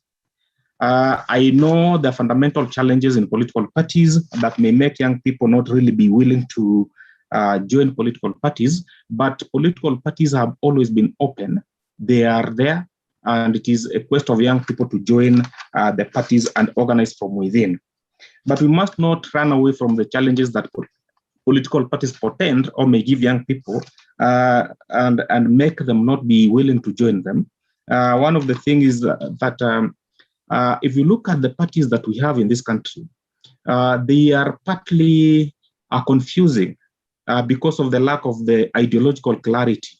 If you ask a young person, why are you in ANC? Why are you in ODM? Why are you in Jubilee? They may not be able to tell you exactly why, because of the blurred nature of the ideological, lack of ideological clarities that really make young people get confused.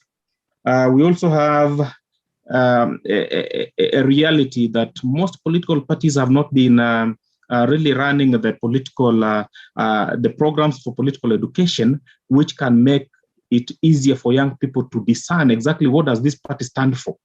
And if I join this particular party, what do I gain and what do I lose? So there's a challenge there, there's a gap. And also there's a challenge of the lack of incentives. Political parties have not really, there's some level of mistrust in the parties. As much as young people may be willing to join the political parties, it may not be clear that if one young person works for party A and he's in the party list, it may not be guaranteed that that young person may actually, for example, get the nomination as required. So that aspect of mistrust really deters young people from joining political parties.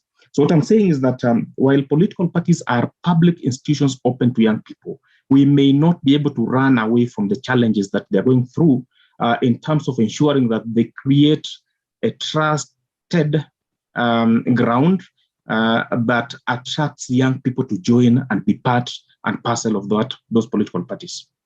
But parties are doing what they can to accommodate everybody.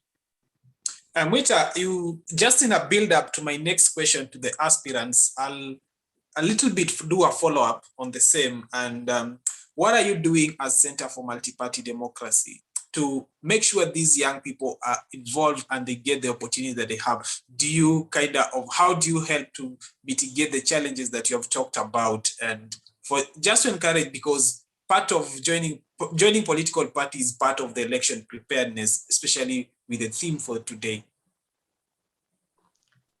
Exactly. What we've been doing is to try and see how we can support our member parties to undo the challenges that I have highlighted. For instance, we have a very strong youth project in CMD Kenya to ensure that political parties can create an enabling environment that is fair and accommodative to young people and other special interest groups, looking at how do we streamline the party nomination rules and also ensuring that the political parties can have very inclusive and fair and free party primaries that are attractive to young people.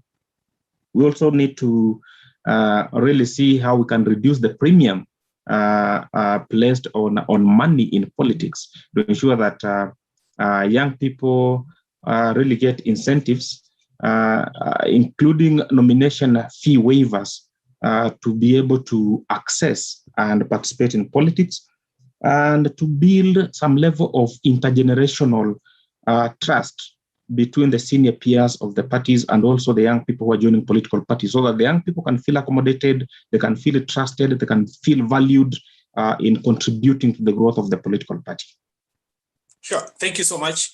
And again, I'll go back to the aspirants with Albert. Albert, I hope you're still with us in a while. Then Albert, you mentioned that you're a member of a political party, and to be specific, I guess it was the Orange Party. And as a young aspirant, how has it been you interacting with your political party? And what are some of the opportunities that you get from your political parties? What are some of the challenges? And what are some of the recommendations that you can give so that we can mitigate these challenges and also maybe leverage on the opportunities that we get from political parties? Albert, I can hear. Okay. Thank you, Morgan, for your critical question. As a member of ODM, first of all, I'll say that ODM is a party that every youth should yearn to join. It has been consistent. It's a party in whose Oracle foundation has no doubt whatsoever that it will lead you to the right direction and even lead this country to a right direction. As a young leader, I'll say that in the party system, it's so difficult, of course, to be found in the bedrooms of the political bigwigs, so to say. You have heard of the political nature that everybody is describing at this moment about the system and all that. And I will share that a good sense of practice that we have in ODM is that there is a good embracement about the young leaders. There are also young leaders who are in there who will take you through the process of understanding and even strengthening your background and concentration on the party politics of the party. So I'll say that personally, as a young person in a political party, I'm enjoying the advice and we shall say counsel. We say it in law. I'm bring the counsel, good counsel of leaders who are there before, and especially even those who are now in the party as nominated and even elected leaders. They are able to advise me. They are able to strengthen my ambitions, and I think it is good and it's of good health politically to be in a political party, because it's where your leap will be observed, is where your vision will be nurtured, and even your creativity and especially innovativeness in your campaigns will be nurtured. One will argue out that as a young person, you might not have a space in a political party. But what I want to say, even the other day you've heard about our political leaders, two of them, Baba and Wycliffe Ombesa Paranya. And I think this one, they were saying, I don't know, it is on record, that they will be giving some certificate. They'll be as a party. The party will be able to find a way out how to nominate out leaders and give them a certificate to continue the process of election. So you find that this will be a good ranger in terms of those who have been on the ground and made their campaigns very well. They are vocal. They are able to sell the party agenda well. And so it will be a bet for them that, we can disseminate for you the mantle of the party in this area. And we trust you and we know that you're going to make it. Coming to your second question, how it has been interacting with the political parties as a young aspirant, opportunities and challenges and recommendations. I'll still stick it around, citing around good organization mechanism that we as young people find that it's a problem. In some way, we find that as a young generation, we discuss politics as something of, it's for other people. We think that those who are there, it was meant for them. But I want to challenge us that all of us, ni binadamu, we have equal time, we have equal life, we have equal opportunities, and we have equal challenges. The same challenges that another aspirant who is senior than me in a political party is facing. It might look different with mine, but they are closer. What matters is a matter of time. And I want to say that I've put on board my workplace in the political party to ensure that I have a very good environment in the system, whereby unajua vijana wengi, today you are here, tomorrow you are there. But I want to tell you, with consistency, you will not find challenges in a party. And I'll say that naturally, I'm being nurtured well in the party. I've been working for the party also for quite some time.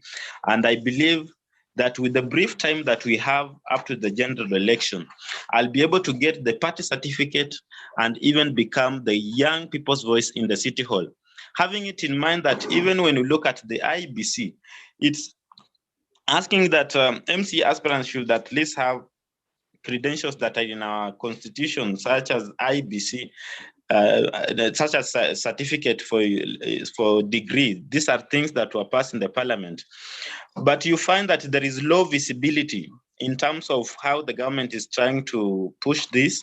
And that's why we find that there is a strong inadequacy in terms of good leadership that we need for the county government.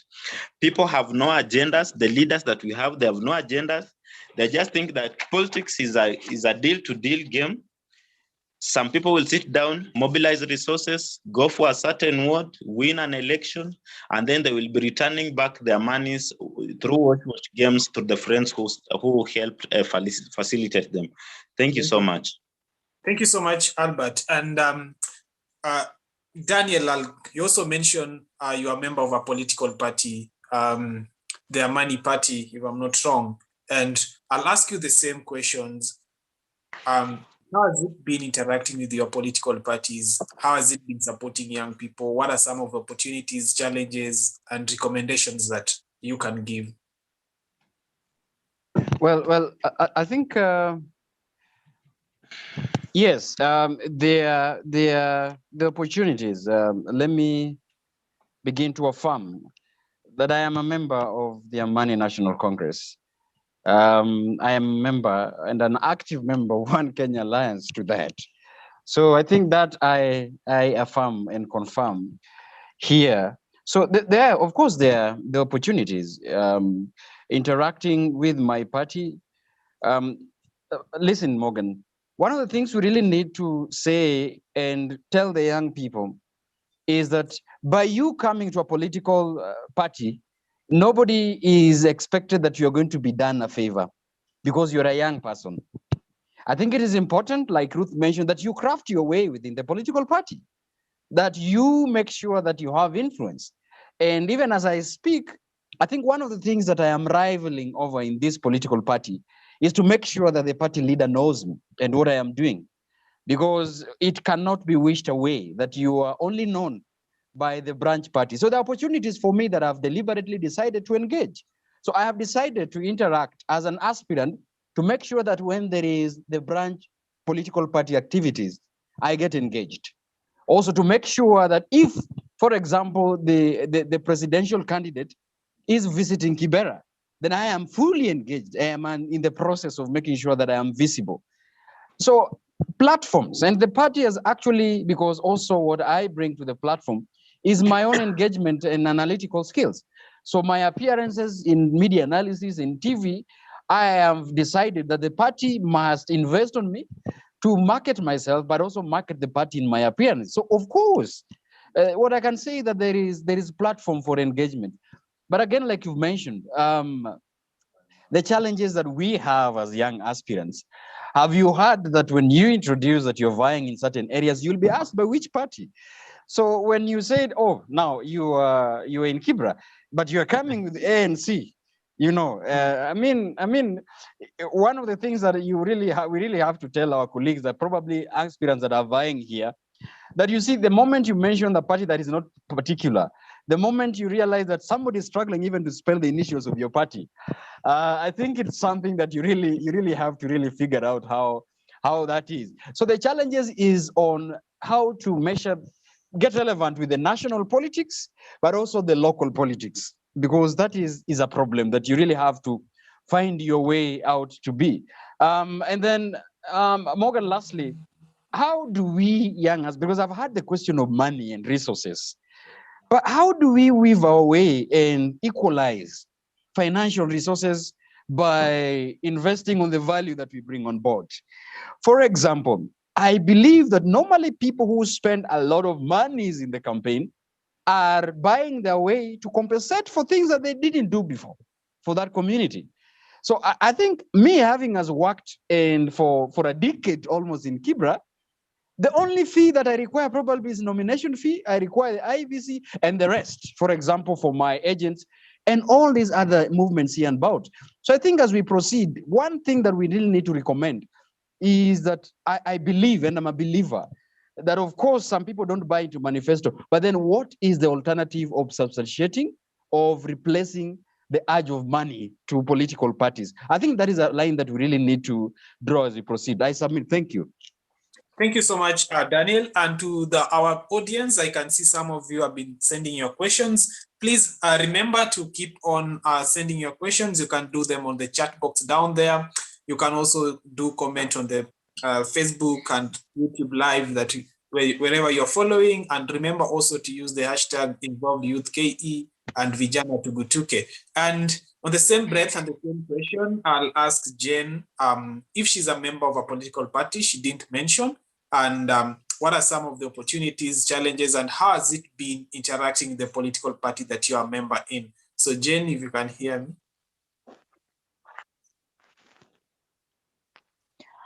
Well, at the moment, I'm not in any political party, but I've had friends and young aspirants in parties, and I can easily relate to their past experiences.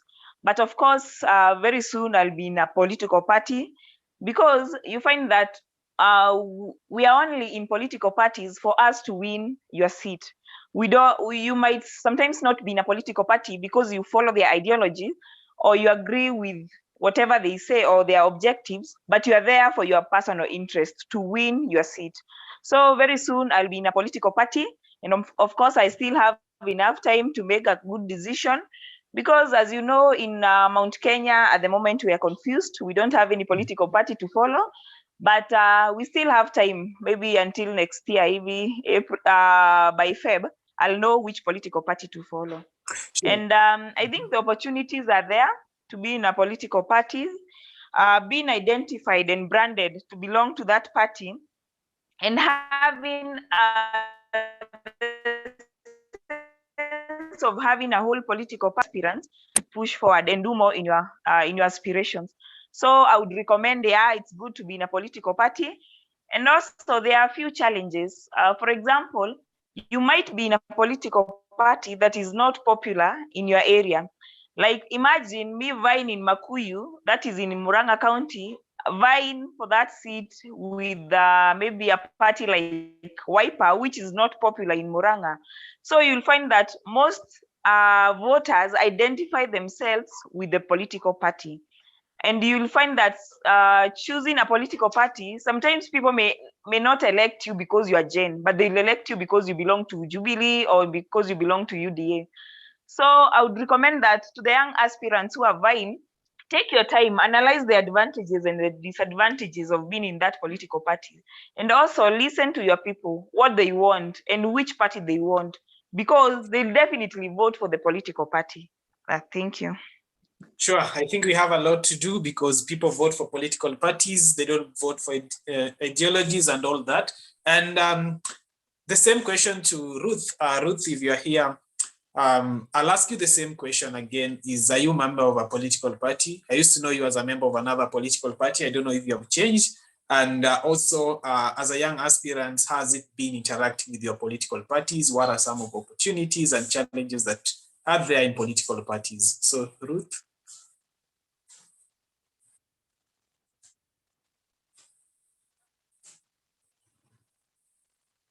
Is Ruth here?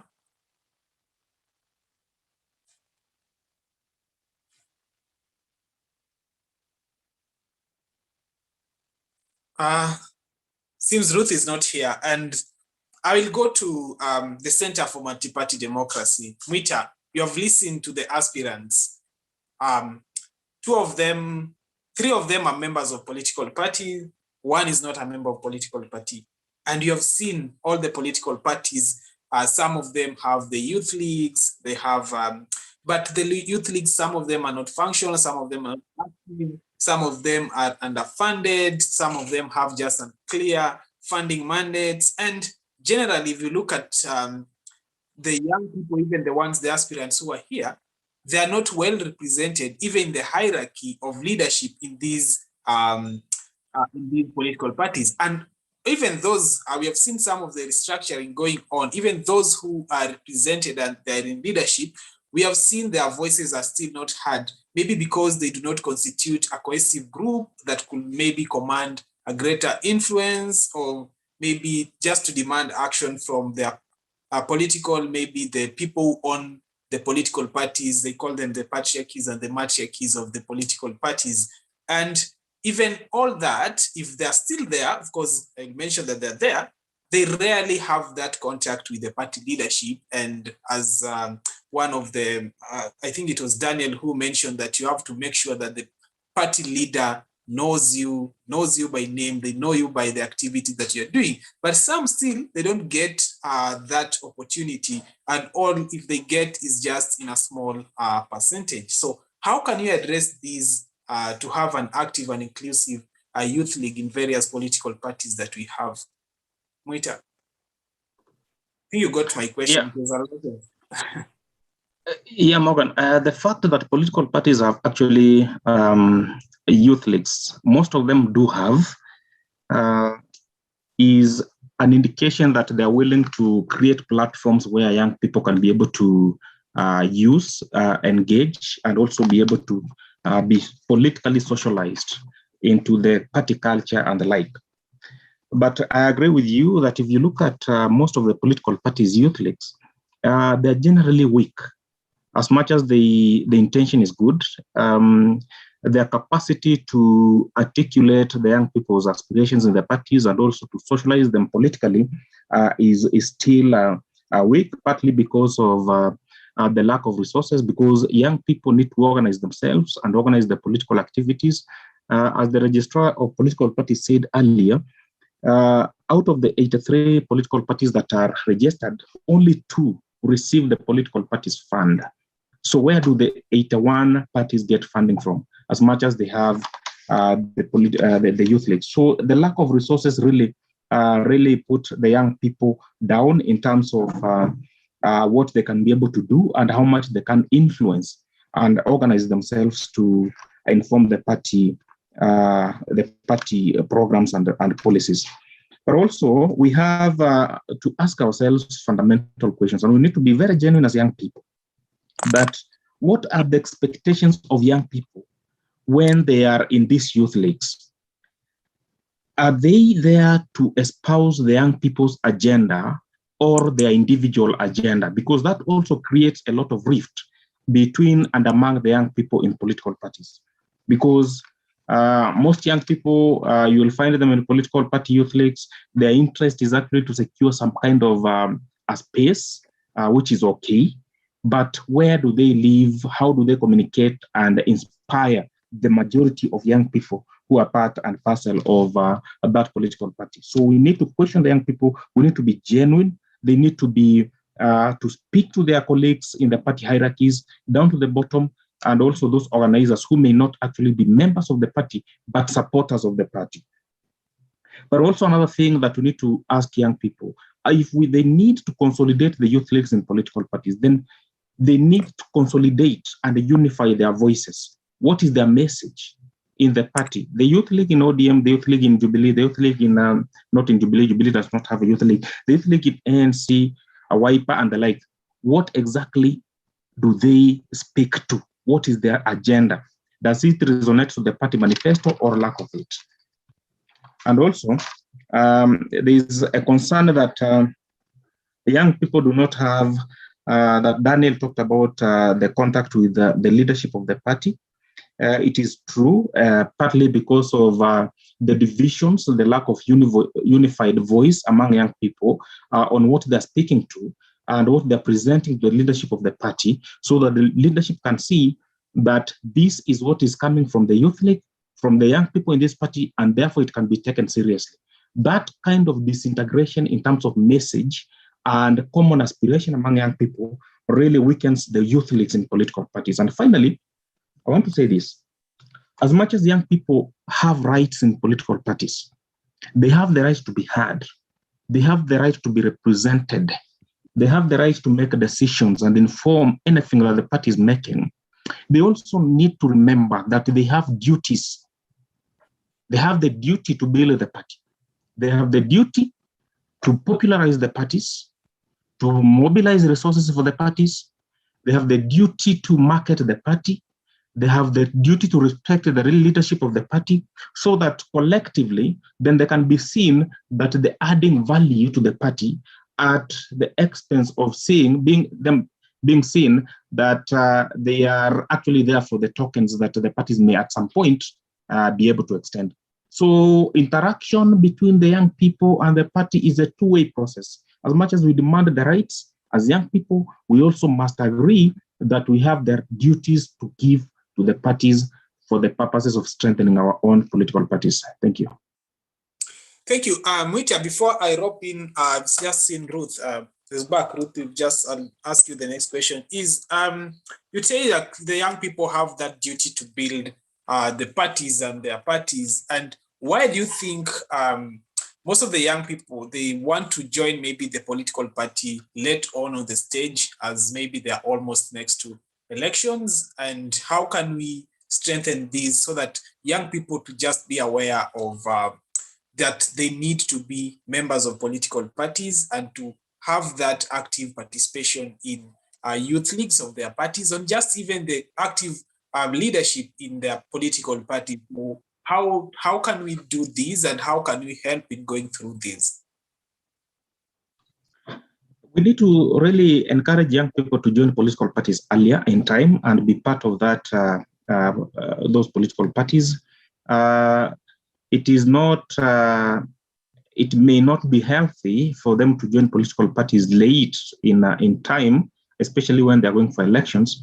But you see, political parties are institutions. They espouse some values, some ideals. So it is important that they join these parties early enough, they learn these parties' ideals, and contribute to the strengthening of those ideals way ahead of time. Even when they are canvassing for their interests, it will be easier for them to achieve the same if they joined the parties early.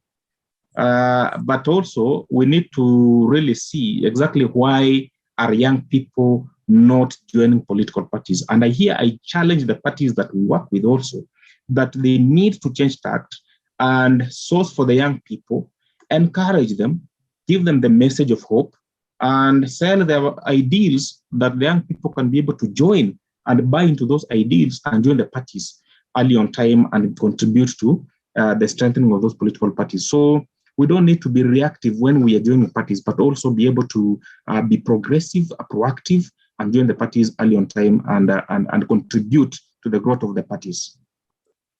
Sure, thank you so much. And Ruth, you have just joined us again. Ruth, my question to you was, are you a member of a political party? And as a young aspirant, how has it been interacting with your political parties? What are some of the opportunities that you get? What are some of the challenges?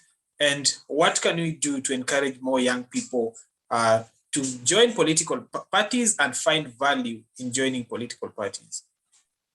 Thank you for the question. I'm a member of ODM. I've been a registered member, I think, since 2017.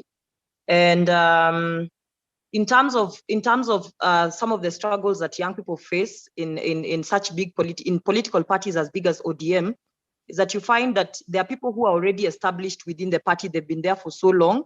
Some of them have been members of the party. Of course, parties usually mutate. Like you see that there's LDP, like ODM is basically a brainchild of very many parties that existed kitambo sana. So it's those members who've been moving around with the party leader Raila Odinga feel that they have established themselves, and so when new people are coming in, many times there's usually some hostility that people face. There's some hostility. People look at you, and some leaders would even make comments and tell you that you probably need to take some time and establish yourself in politics first before you can be involved at the serious decision-making, platforms within the party. But for me, as a member of ODM, when my involvement with ODM, what I did is when I realized that the space within the party was already crowded back in 2017, I decided to join a lobby group instead. So sometimes when you find, for young people, when you find that accessing the party directly is a problem, it would be best to probably start from a point of a lobby group, because a lobby group, you'd find there's a bit more organization, there's a common agenda, and you're probably with people who are from the same backgrounds as you, same experience, and maybe even the same age. So for me, my engagement started with Daughters of Raila back in 2017, and it offered a platform for me to serve because you see, at that point when we were deciding on our leadership, because of our leadership needed to have a national face. And of course, we're also picking competent people. So I managed to get the Secretary General position. It allowed me to be able to use my skills to showcase my skills, even though I was not at the center of the party. So, and it was also a safe space for me, because I feel that sometimes when you jump into joining a political party structures at the top immediately, you'll face a lot of resistance. So maybe for those who are finding it challenging and are talking about how hard it is to access party leaders, lobby groups would be the best option to go. And we were able to, to be part of Raila's campaign from a distance. And you see, the thing is that based on how strong our lobby group was and how present and visible we were, he actually got an interest in us, something that would not have happened had we all said that we are trying to join the main political party structures, So how can parties enhance? Oh, and by the way, when I decided to vie for Vihiga, as I had mentioned earlier, I associated myself with ANC because I was looking at the dynamics on the ground, and I thought that was the party that would have delivered me to, would have been easier for me to get the seat. But, and when I entered in, I tried to enter in by entering the official party structures, and I faced a lot of resistance, too many frustrations. And I think that is when it hit me that maybe the lobby group aspect or the youth leagues aspect would work best for someone who is trying to access, join a new political party or become a new member in a political party. So, but you see, the thing is, when I looked at myself, I thought I was justified enough to try and have a say within the major structures of the party, because I wasn't going there to take anyone's position. I was going there to offer my skills. So my advice to the young people on how to access party and even capture the attention of party leaders is, don't focus on getting a position in the party. Don't focus on being noticed in the party. Ask yourself, as a young person, what skills do I have that could contribute towards the party structures and growth? And for me, the skills that I have always had have been being able to do proper political message communication and my access to media houses. I've been a political analyst for, I think, 6 or 7 years now. And I'm good at deciphering political messages, communicating them in a very articulate way. So I thought that would be my contribution to the party. And I assumed that maybe they would see my value and add me to the communication structure, but still there was resistance from that angle. So the other option is, if you have skills, because the thing is, having skills also does not guarantee that you will be noticed, you will be given a conducive environment to operate. It doesn't necessarily translate to being given that political environment or the support that you need to operate, because you might get there with your skills, and then, the jealousy that goes on in parties, people trying to protect their positions. You come in and you're a good orator, or you come in and you're a good mobilizer. You come in and you are a good resource mobilizer. You come in and you're a good blogger, and there's a blogger who has been in that party for long. They would probably frustrate your entry to the party. So maybe sometimes if joining the national structures is not working, and you have tried to join the youth league and you realize maybe there's disorganization and maybe it's also not working, and you've also tried maybe to join lobby groups and it's not working, I would suggest that just apply those skills that you have without necessarily being, like as an entry point. Use your skills without waiting to join the party to use them. The party will reach out to you. You just, if let's say your persuasion is Tanga and you are a good blogger, blog for Tanga, make sure you build your consistency, make sure you have a following, let your articles get out there, engage on social media platforms. I can guarantee you that you will be recognized, and at this point, you will not be trying to access the party will be pleading with you to come and work with them. So if the party structures do not support you or are not accommodative to you, and all those avenues to engage are not accommodative to you, you can operate from outside. And the thing about value is that with time, people actually get to see the value that you have, and they will actively engage you, and not just from a point of view of you are a blogger. They will even put you on a payroll where you whatever work you're doing, they realize that you have a lot of worth, and they will engage you from a mutually beneficial platform, so that you also benefit. And finally, if those structures don't accommodate you, you can equally create your own structures. You know, if you realize that, let's say, for example, you're trying to join ANC and the youth leagues have already been established, people have been there for years, they have wrangles, or they just have their own systems of operations, and that does not accommodate your interest or how you wish to operate, you could easily start your own lobby group. You decide, Sasami, for example, if I'm living in Nairobi and I realize there's no, let's say, let me use KANU as another example. Let's say I'm a member of KANU and I'm in Nairobi and I really want to engage in KANU campaigns. Start a KANU Nairobi lobby group, or even a KANU women Nairobi lobby group, you know? So there are so many ways to capture the attention of party leaders, to be involved within the party, that you can pursue despite the challenges you will face along the way.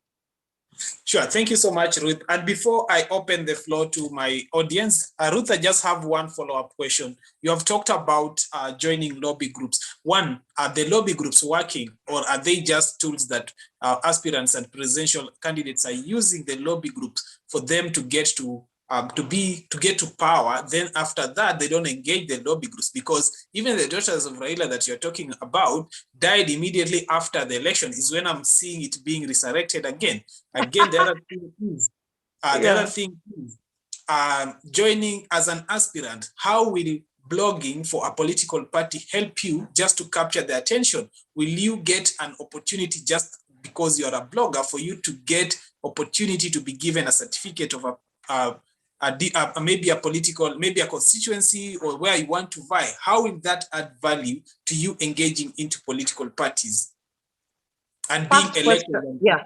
Remember, here we are talking about the aspirants. Yes. The first question, my quick answer to the first question is that most lobby groups actually are never formed by aspirants. Most lobby groups are formed by people who want to contribute to a campaign. They are not aspirants. If you are an aspirant, my friend, you will not have time to engage in a lobby group, because you are trying to also put up your own campaign teams. And what the lobby groups maybe would do is maybe they would campaign for you, but you as an aspirant, you will not have time to be part of a lobby group. So just to be clear, lobby groups are most times created for the purposes of offering, of being part of the campaigns from, you know, outside structures, you know, offering the party support from a distance. And by the way, just so you know, these lobby groups, like for instance, in Daughters of Raila, we were not funded by the party. We were not funded by the party. And yet we did stellar branding. We were able to hire cars. We were able to move around. We did our own resource mobilization. And you see, the thing is that people might undermine the value of lobby groups when in the real sense, the lobby groups are what lead to talent being identified. Later on, you start seeing serious aspirants emerging from lobby groups, because I will give you an example of Daughters of Raila. Daughters of Raila led to the nomination of one of our members as a nominated senator. Irene Rene Nyakerario Mayaka was nominated as a senator by virtue of being in Daughters of Raila. And just so you know, your certificate, she was almost being denied the certificate. Actually, someone had taken that certificate. And because, and by the way, when you say that Daughters of Raila died immediately after, it is a lie. We had engagements that were continuous. It is just that they were not political in nature, because politics died. We engaged in other social endeavors, and I will mention them. So people would think, you know, this was a political outfit, it died. No, we continued with other engagements, like, so the first thing that we did, for instance, is when Rene's certificate was being taken by some cartels and, you know, those cartels within the party, we were on a consistent lobby process to get her nominated. Rene got nominated, finally got sworn in, like literally 2 years later. And it was a long process where we would support her with her court cases. We would contribute for her lawyer money. So that in its, the lobby group was sustained in that way. The other activities that we engaged in, there was this Miss President that the Miss President show that took place. We supported many of our Daughters of Raila. You see now how this shaped, enhanced our leadership skills. Most of the participants in Miss President were members of Daughters of Raila. So you'd find like for example, Winnie Majani, who is a competitor for the Vihiga seat as myself. She was a member of Daughters of Raila. She went for the Miss President, and she actually made it, I think, to the semifinals. And she had the support of Daughters of Raila. Renee, the same Renee who was nominated MCA, went for Miss President, and she was a member of Daughters of Raila. And we were the ones who ran her campaign. She actually emerged, I think, third at this Miss President. So what our lobby group has successfully done is, and also, by the way, the other member of Daughters of Raila is presently a CAS Nadia, if I'm not wrong, she was actually a member of Daughters of Raila. CAS Nadia was a member of Daughters of Raila. There was CAS for youth. Member of Daughters of Raila, went to Miss President, eventually got appointed as a CAS. Look at the kind of leaders that Daughters of Raila has produced later. And right now, the number of aspirants who are former Daughters of Raila members, we have Daughters of Raila members who are vying for women rep across the country. Too many of them are vying for MCA seats. A good number of them were absorbed into county governments after the elections were done. So look at the achievements that lobby groups can produce if you're serious and you have a proper leadership team. The final question, what was the other question? I think the other one was, I think I also a bit of, okay, as an aspirant, how will this just being blogging and all that help you as an aspirant? Now we are looking at, please limit this to the context of us preparing for 2022 general election. For aspirants. One thing I know is that, 1 minute, 1 minute. Yes, because 1 minute, yes. One thing I know, there are different levels of blogging, yeah?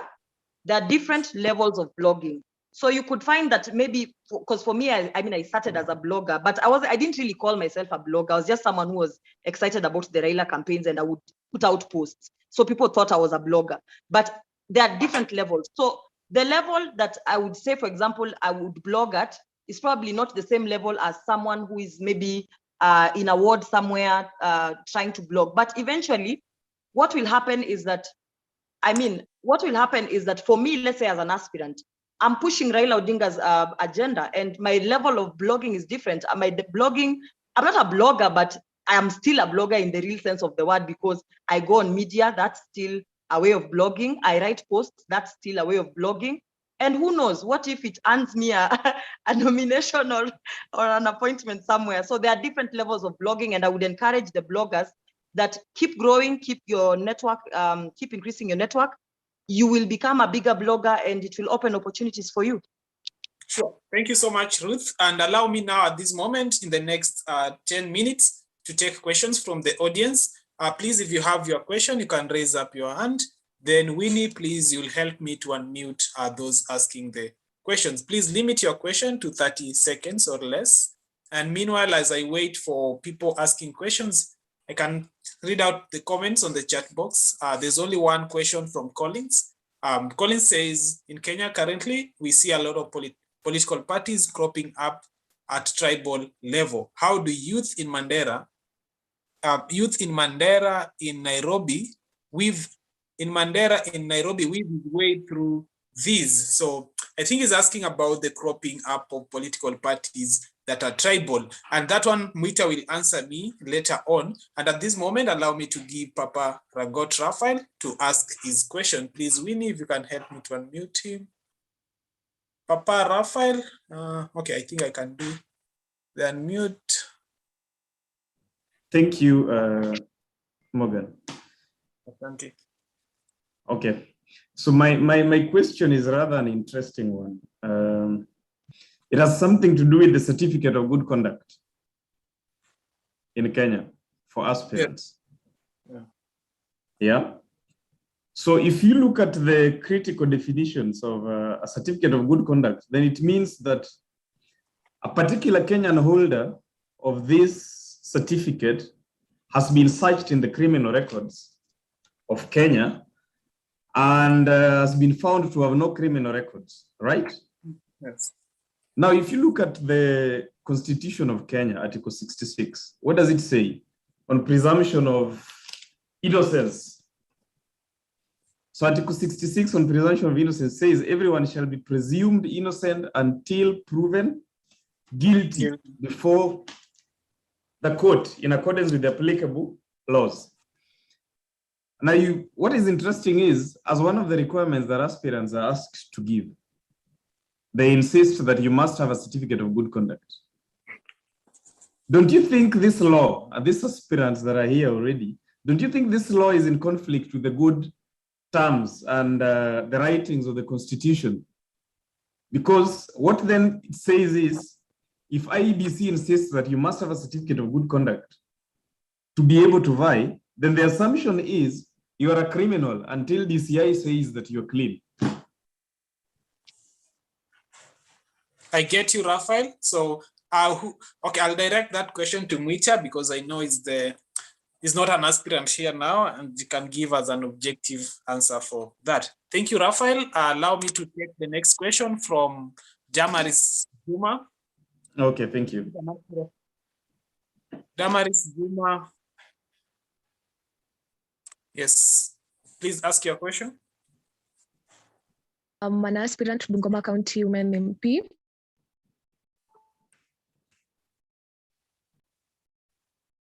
Yes. Who are working like into politics, aspiring to be politicians 2022. Those who have not yet joined any political party. Seeing you must have funds, like you must resource mobilize for funds. Maybe somebody tell us, how do you resource mobilize for funds apart from joining a political party which may fund you? How do you resource mobilize for funds? Okay, thank you so much, Damaris. I'll pick another question from Musila. Musila, please unmute to ask your question. Thank you very much, Morgan. I am Musila Muisio from Kibra Sub-County, and I'm also an aspirant in the MCA seat for Lindy Ward. And mine was not particularly a question, but a contribution to what one of the speakers said, that is from Makuyu. She said that you have to listen to the people. If, for example, our grounds are speaking ODM, like is Kibra situation, and that is what the people are saying, is it necessarily to say in a democracy where multipartyism is encouraged, then because everyone is supposed to listen to the ground and to the people, we all converge at ODM? I think it becomes rather unrealistic to say that as a leader who has a vision or an ideology can focus all their energy to listening to the people. They can as well create a new narrative for the people. And so maybe for me is to contribute by saying, let us encourage people to, and especially the young people of the day, to start being more ideological even in campaigns, so that we do not get fixed to a same corner with people who only think if you do not get the popular party in this area, you're not doing anything politically in that area. So that when we have that competition today and tomorrow, even the parties will now start to align ideologically, because people in the communities will start listening to more ideologies than listening to just party leaders. Thank you. Thank you so much. That one I'll give Jen to talk a little about it. Then I see we have a question on the chat box. Okay, is it possible to legislate in county assemblies or parliament without academic credential, now that the court stopped the issue of degrees for MCAs and members of parliament on ground of lack of participation? I understand CMD has appealed this ruling, and I think I'll start from there, from you, Mwita, to talk about that. Is it, can you legislate without the papers, that is the degree? And then also you can respond about the certificate of good conduct question from Raphael. So, Mwita, please, if you want me to repeat the question, I'll do that.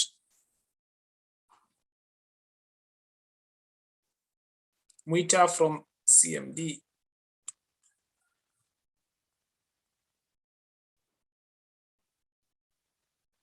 Mwita, can you hear me? Okay, I think if Mwita is still trying to connect, I'll give this question to Daniel. Damaris from Bungoma, who is an aspirant for Women MP, asked about resource mobilization. So as a candidate, how do you do the resource mobilization for you to get extra funding to run your campaigns and support your political aspiration? Well, I think first of all, what we really need to ask ourselves is, what resources do you need? I think it's important to begin from that point. So as a candidate or as an aspirant, you first of all begin to ask, how much do I need? What is the terrain of my political area of interest? So I think it's always important. So what I do first of all is just to embark on a little research. Know your area, know who you're facing, know so many things, actually, on so many things that are required of you, because finances is one of them. Why am I saying this? I'm saying this because when you do your SWOT analysis, very well, and come up with a budget, some of the things that you might really require a lot of finances, you find that you can easily, like I said before, you can easily do a consumerate. Maybe you can easily run something parallel that equalizes, the funds that you require. So the fellow Mheshimiwa just asked that. I think my advice is that, hoping that you've come up with your budget, hoping that you've come up with, what you require. First of all, begin by outlining what is necessary. What is necessary that requires critical finances, that without finances is not possible. Probably you realize it's the nomination fee, is IEBC issues, and probably one of your own to do your posters, and probably maybe to find your own transport, and one of few logistics that you require. So and this goes further, because there is a campaign finance act that is under review that will really help us to provide a cap, as probably before I go to advising her. Because as young political aspirants, the terrain is already muddied with a lot of financial, flooding. And so you realize that you might have a lot of, political agenda, like my friend Muisio just talked about, where it's important for you to understand ideologies. But the voter psychology currently in Kenya is not really is not appealed by only selling your party ideologies and philosophy. They would require you that, now that you've solved as your ideologies and ideas, unatuacha aje hapa kwa ground, and this is the realities that we find ourselves. But the voters require that you sort out financial bit of it first, then they listen to you. Otherwise, you'll realize that you'll be told, ausikike kwa ground. I mean, you're not familiar on the ground. Autembei, but in any sense, unatembea. The only that they're asking you maybe to provide. So on fundraising, this is what I've asked. Most of it I have seen friends. I've seen my friends that are asking. I'm making appeal, for them to be supported, through fundraising, to run for the political positions. People who are of goodwill, friends who are here and abroad, So for me, I think is, like I've told you, the case differs. Of course, I require financial help, and it's not enough for what I have. But one, I have realized that what is required for me to inject financial, that if I don't, then that will be an impediment to my agenda. And then after realizing that, then I'm asking, then what is the surplus that is required for me that, I can do without pumping financial resources? That is now becomes the basis of my budgeting and other contingencies. So I think right now the ground is fertile for fundraising. But again, Morgan, in few seconds as I conclude, our previous panel touched on a very important note here, that of course there are platforms where youth are given capacity building. They are trained.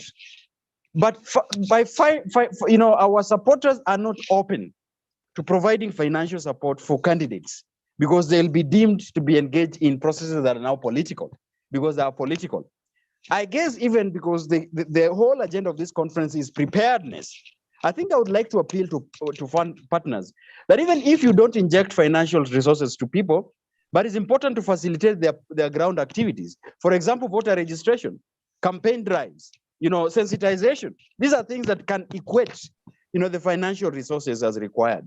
So I think this is one thing that, you can go away, you can find your way with it to equalize the financial resources. Sure. Thank you so much, Daniel. And I think we are running out of time. And at this moment, allow me to just give the panelists to give their final thoughts before I hand over back to Victor, who will give the closing remark for the conference. So the final remarks I'll start with Albert, please, in just 1 minute. What is your final remarks on young people preparedness to the forthcoming general election?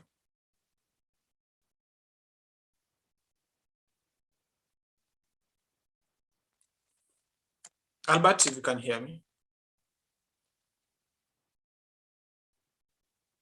If Albert cannot hear me, Jen, if you kindly give your final remarks and final thoughts on youth preparedness in the coming election.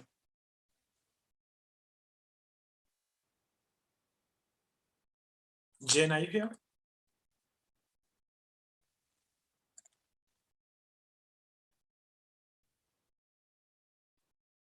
Since I lost Jen too, and Albert, and Mwita, okay, I'll go with, okay, I can see.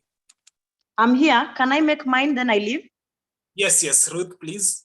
My final remarks are this, that I know that for young people who have decided to vie for seats, there are so many challenges we face. Financial constraints, some of us lack skills and capacity. We must admit to ourselves, we just have to be honest with ourselves that many of us are very young. Some have never probably even engaged in any political campaign. Training is very important. In as much as we want to take it lightly and to end up on our egos, because even us as young people, we usually have this thing where we strongly believe that we can do it, we have the skills, and when you reach the ground, you realize maybe you don't know how to fundraise, you don't know how to do messaging, you don't know how to mobilize a team, you don't know how to, you really lack those skills. So I know of several avenues that anybody who is in this conversation can benefit from. A young lady by the name Wilkisa Duma is running a project called Run for Office. If you go to Facebook, you'll find it. It's called Run for Office. There's a page there. The program is training and preparing aspirants for the campaign field. And I know she's launching, she'll be launching some training sessions soon. It's a packaged program where you actually, you'll go through, they'll help you with your branding, they help you with positioning, they help you with messaging. There's just, I think you only subscribe with a very little subscription that Wilkista herself will be able to, will be able to communicate once you get in touch with her. So, I mean, all I can do is, I can direct you to Wilkista, sign up for Run for Office. She will help you. She's already helping a lot of aspirants. I'm part of the program as one of the mentors as well.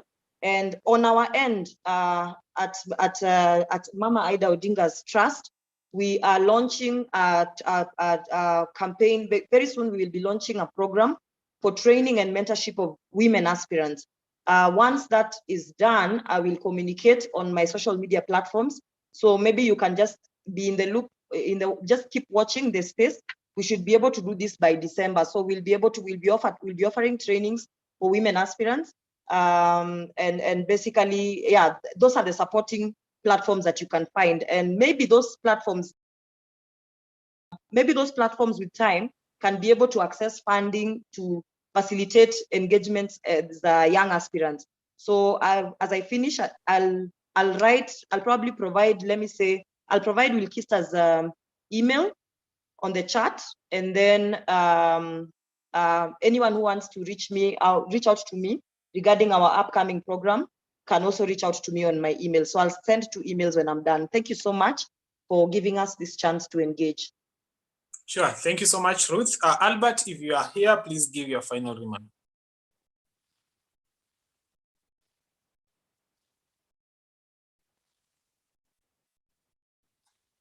Albert, can you hear me? Yes, I can hear you. Maybe if you can just Please pardon your comment, or are we Okay. at the end stage? I was engaged on something. I'm asking you to kindly give your final remarks as we prepare for the next general election upcoming. Okay, fine. Thank you so much for this opportunity.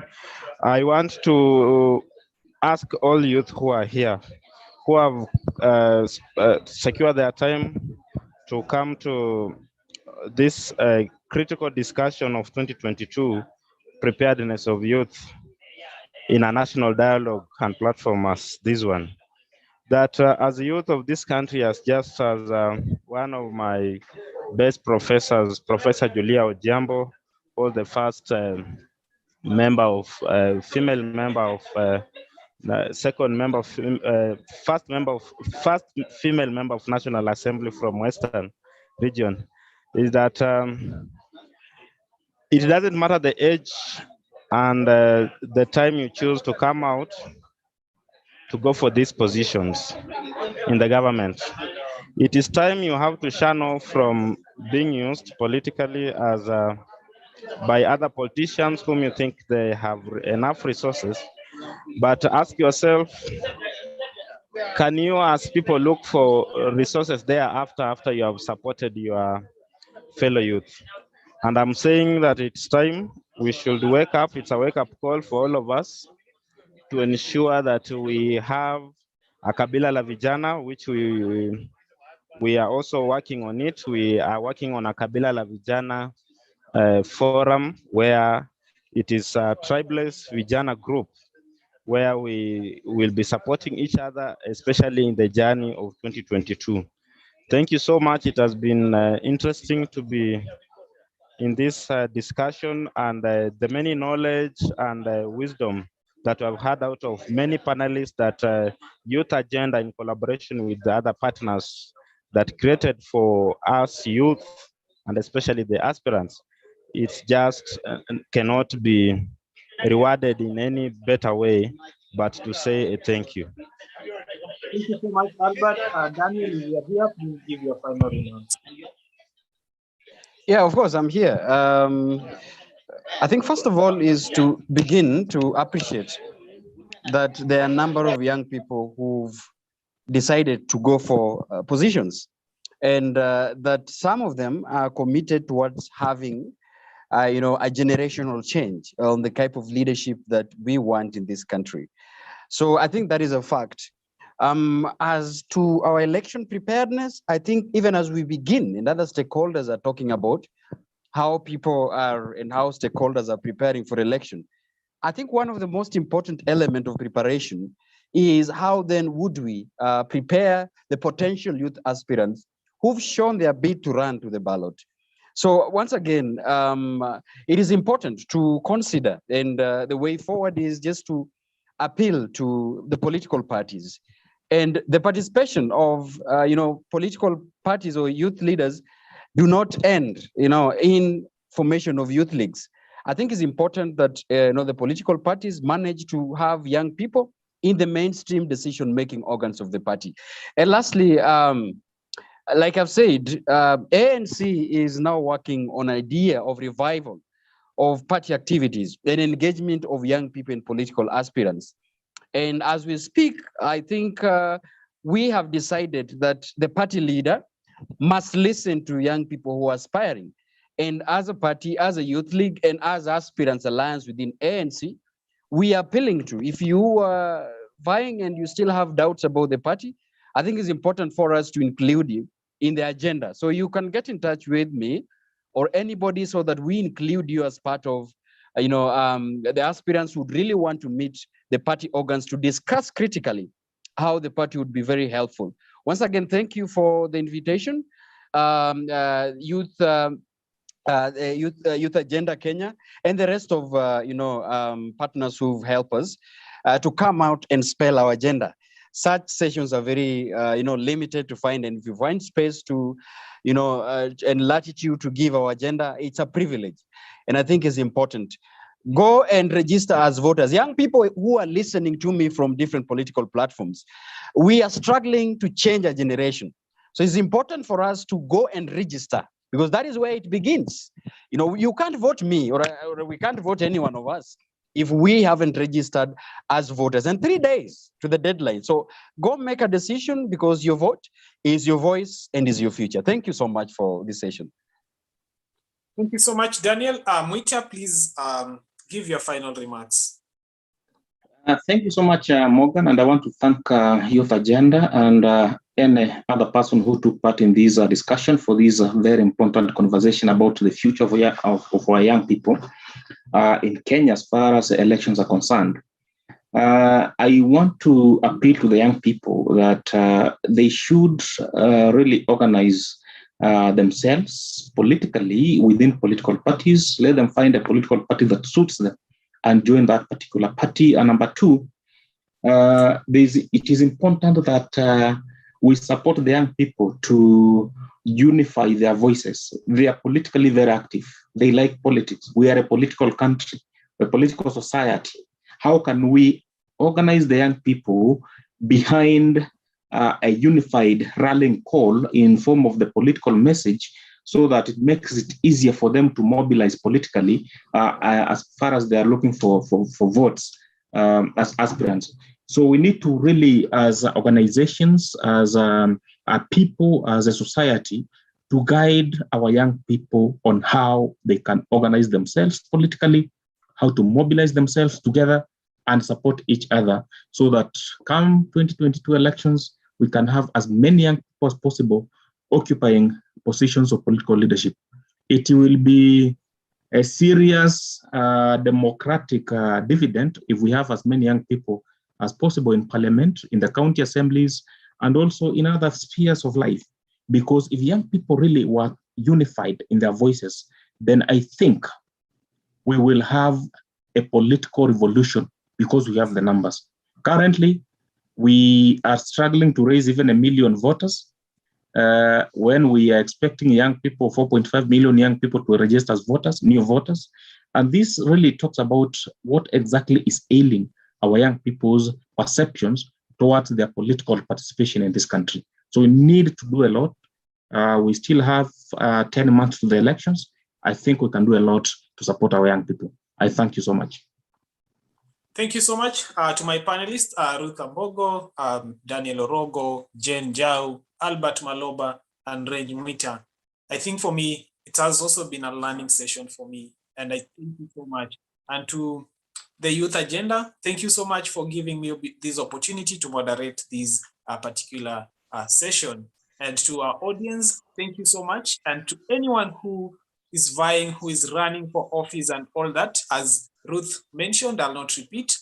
If you want any help from us at Run for Office, please come. We have a number of young people who are running, aspiring leaders that we are working with, and we are able to support you through your political aspiration. And at this juncture, I think it's my pleasure to return it back to Mr. Victor Nyongesa so that he could conclude and give his final remarks for today's conference. Thank you so much. See you soon. Thanks so much, Morgan, for moderating that wonderful session. Thanks so much to our panelists, Bwana Range, Daniel, Ruth, Albert, and Jen. Indeed, it was an eye-opener to us as a Youth Agenda. And for me, I feel there are quite a number of issues that really need to be addressed. Some of these issues range are personal, others are structural, and we also note there is an issue on the aspect of financing. So this is the beginning, and I just want to appreciate that we've managed to discuss, we managed to share our experiences, and we still feel there are quite a number of other issues that we've not managed to discuss today. And just as a way forward to you all, we will also will have another youth conference early next year in the month of January, just to pick up from what we've done today, and also just to see the change in terms of young people preparedness for the upcoming general election. I also want to take this opportunity, also just to let you know that with the report that we are going to generate from this meeting or this conversation, we are going to use that report to have that targeted advocacy, that targeted engagement with the relevant institutions. And we'll be reaching out to some of you to be part of those discussions, just to ensure that we create that enabling environment that's going to provide, to support us as young people to go for those various political seats. Lastly, I just want also to take this opportunity on behalf of Youth Agenda to encourage young people out there to come out in large numbers, register as voters. Your vote is your weapon, and for many years we've been complaining of bad leadership, and this gives us an opportunity to change that. So let's come out in large numbers, let's mobilize among ourselves and register as voters. At this point, on behalf of Youth Agenda, I just want to wish each one of us a wonderful afternoon. And thanks so much for joining us. Thanks so much for creating time for this event.